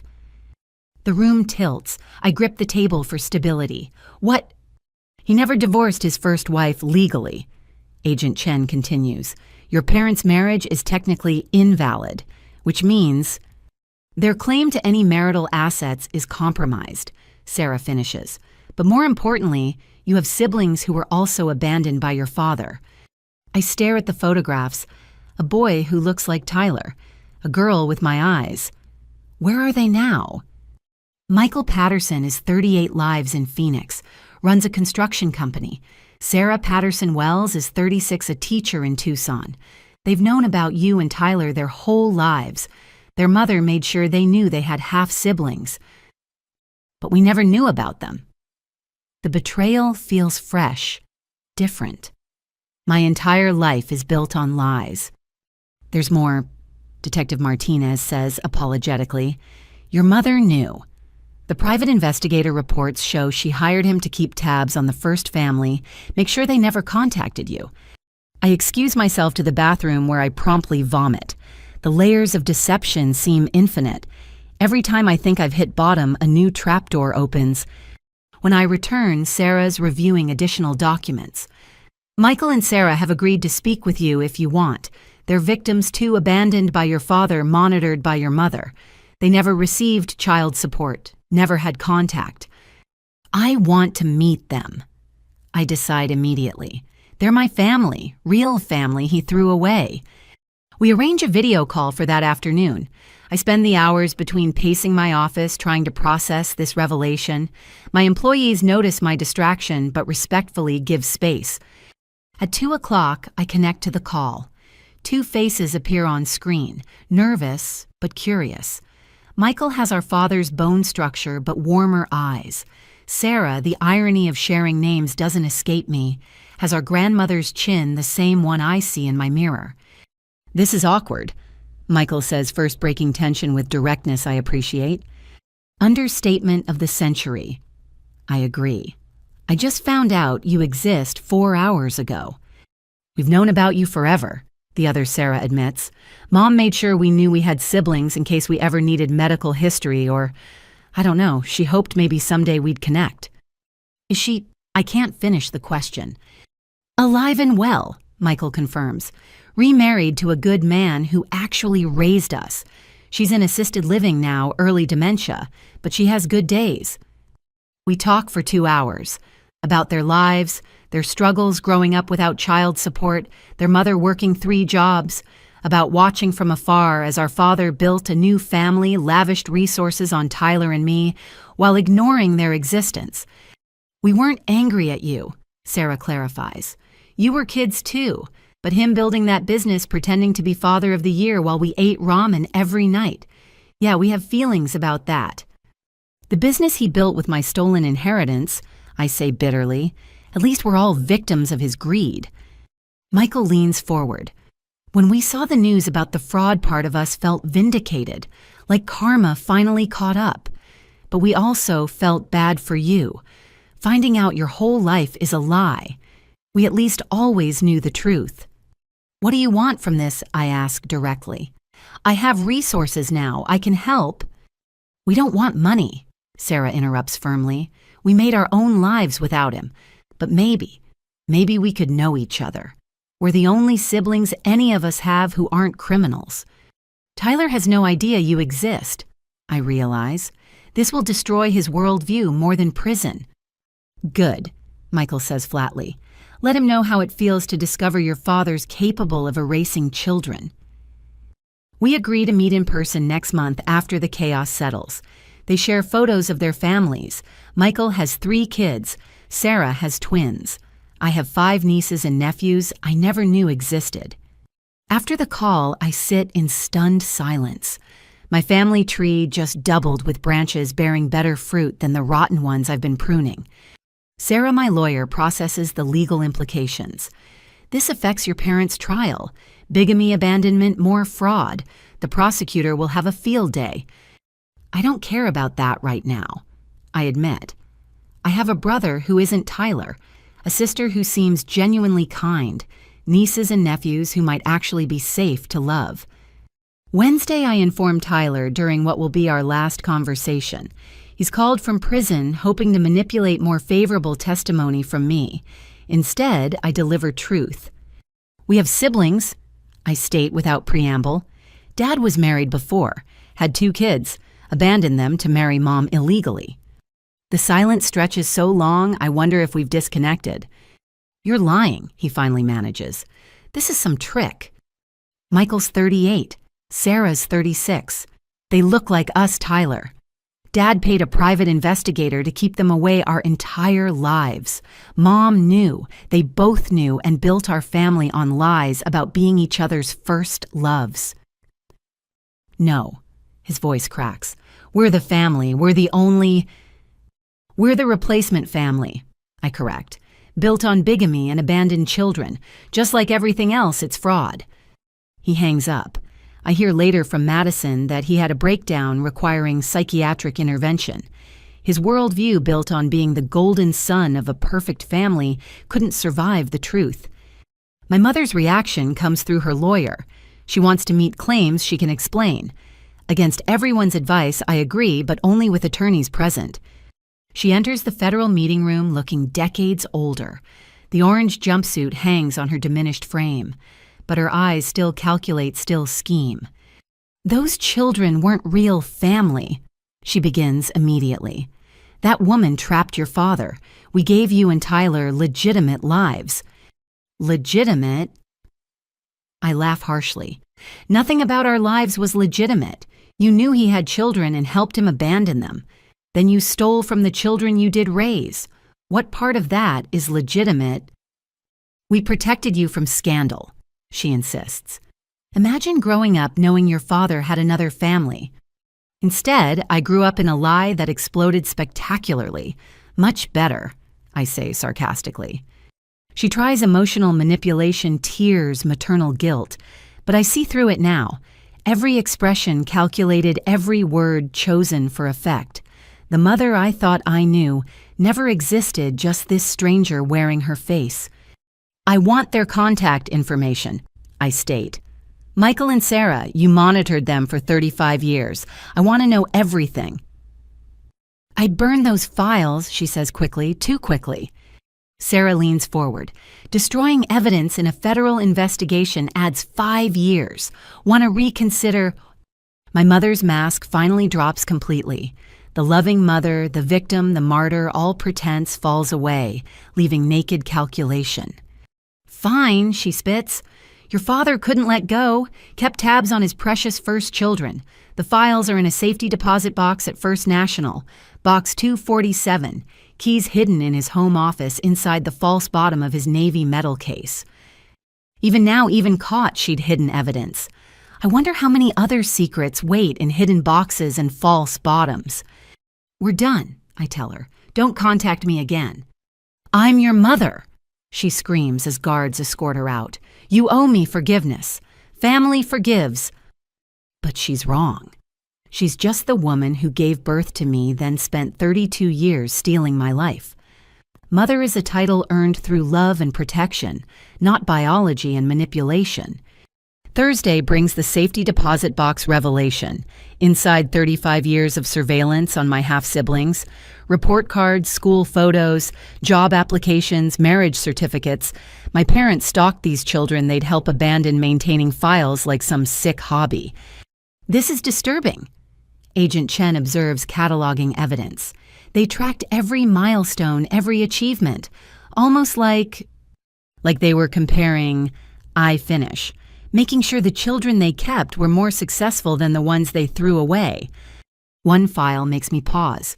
A letter from teenage Sarah to our father begging for help with college tuition. His response typed on business letterhead, I have no daughter named Sarah. Do not contact me again. I have to leave the room overwhelmed by cruelty I can't comprehend. He denied his daughter's existence while stealing mine to fund Tyler's education. Madison calls that evening. I heard about the siblings. Emma wants to know if she has cousins now. 5, I confirm. Good kids with parents who didn't abandon them. Can we meet them? Emma asks, having taken the phone. I'd like family who aren't criminals. We're working on it, I promise. Friday culminates in a family reckoning none of us expected. Michael and Sarah fly in for an emergency meeting. They've decided they want to testify at our parents' trial. "He destroyed our mother," Michael states firmly. "She never recovered from the abandonment. We want it on record what he did to his first family before he defrauded his second." "It could get ugly," Sarah lawyer warns. "Defense will attack your motives, claim you're after money." "We've been attacked our whole lives by his absence," Sarah's sister responds. "What's one more time?" Besides, Lena deserves support from family who actually understands the word. As we strategize their testimony, I marvel at the unexpected bonds forming. These siblings I never knew existed show more loyalty in days than Tyler showed in decades. Their children video call shy but excited about new cousins. Emma promises to visit during spring break. "This is weird," Michael admits over dinner, "but good weird. We always wondered what you were like, if you were happy, if he was a better father to you." "He was a terrible father to us too," I assure him, "just differently terrible." "At least we're all free now," Sarah observes. "Free to be the family he never let us be." Looking around the table at these unexpected siblings, at Emma on video wearing a hopeful smile, at chosen family like my Sarah offering support, I realize the truth. My parents didn't destroy my family. They prevented me from knowing my real one. Now, with their crimes exposed and consequences closing in, we're finding each other, building relationships on truth rather than lies, creating bonds from shared survival rather than manufactured perfection. The family reckoning isn't just about justice for crimes committed. It's about discovering family that was hidden, connections that were severed, and love that survived despite abandonment. My father stole from all his children in different ways. My mother helped him hide his crimes while committing her own. But their failure is our freedom. Freedom to know each other. Freedom to heal. Freedom to be the family they never allowed. Tomorrow we continue building. Morrison Imports needs leadership. Trials need testimony. New siblings need time to trust. But tonight we share a meal and swap stories, finding humor in the absurdity and hope in the honesty. The family reckoning reveals more than crimes. It reveals resilience, courage, and the possibility of connection beyond blood and betrayal. My grandmother would have loved this. Children finding each other despite parents' worst efforts. Truth winning over carefully constructed lies. Family meaning more than shared DNA or stolen money. The reckoning continues, but we face it together. The family my parents fractured is becoming whole in ways they never imagined, and that's the best justice of all.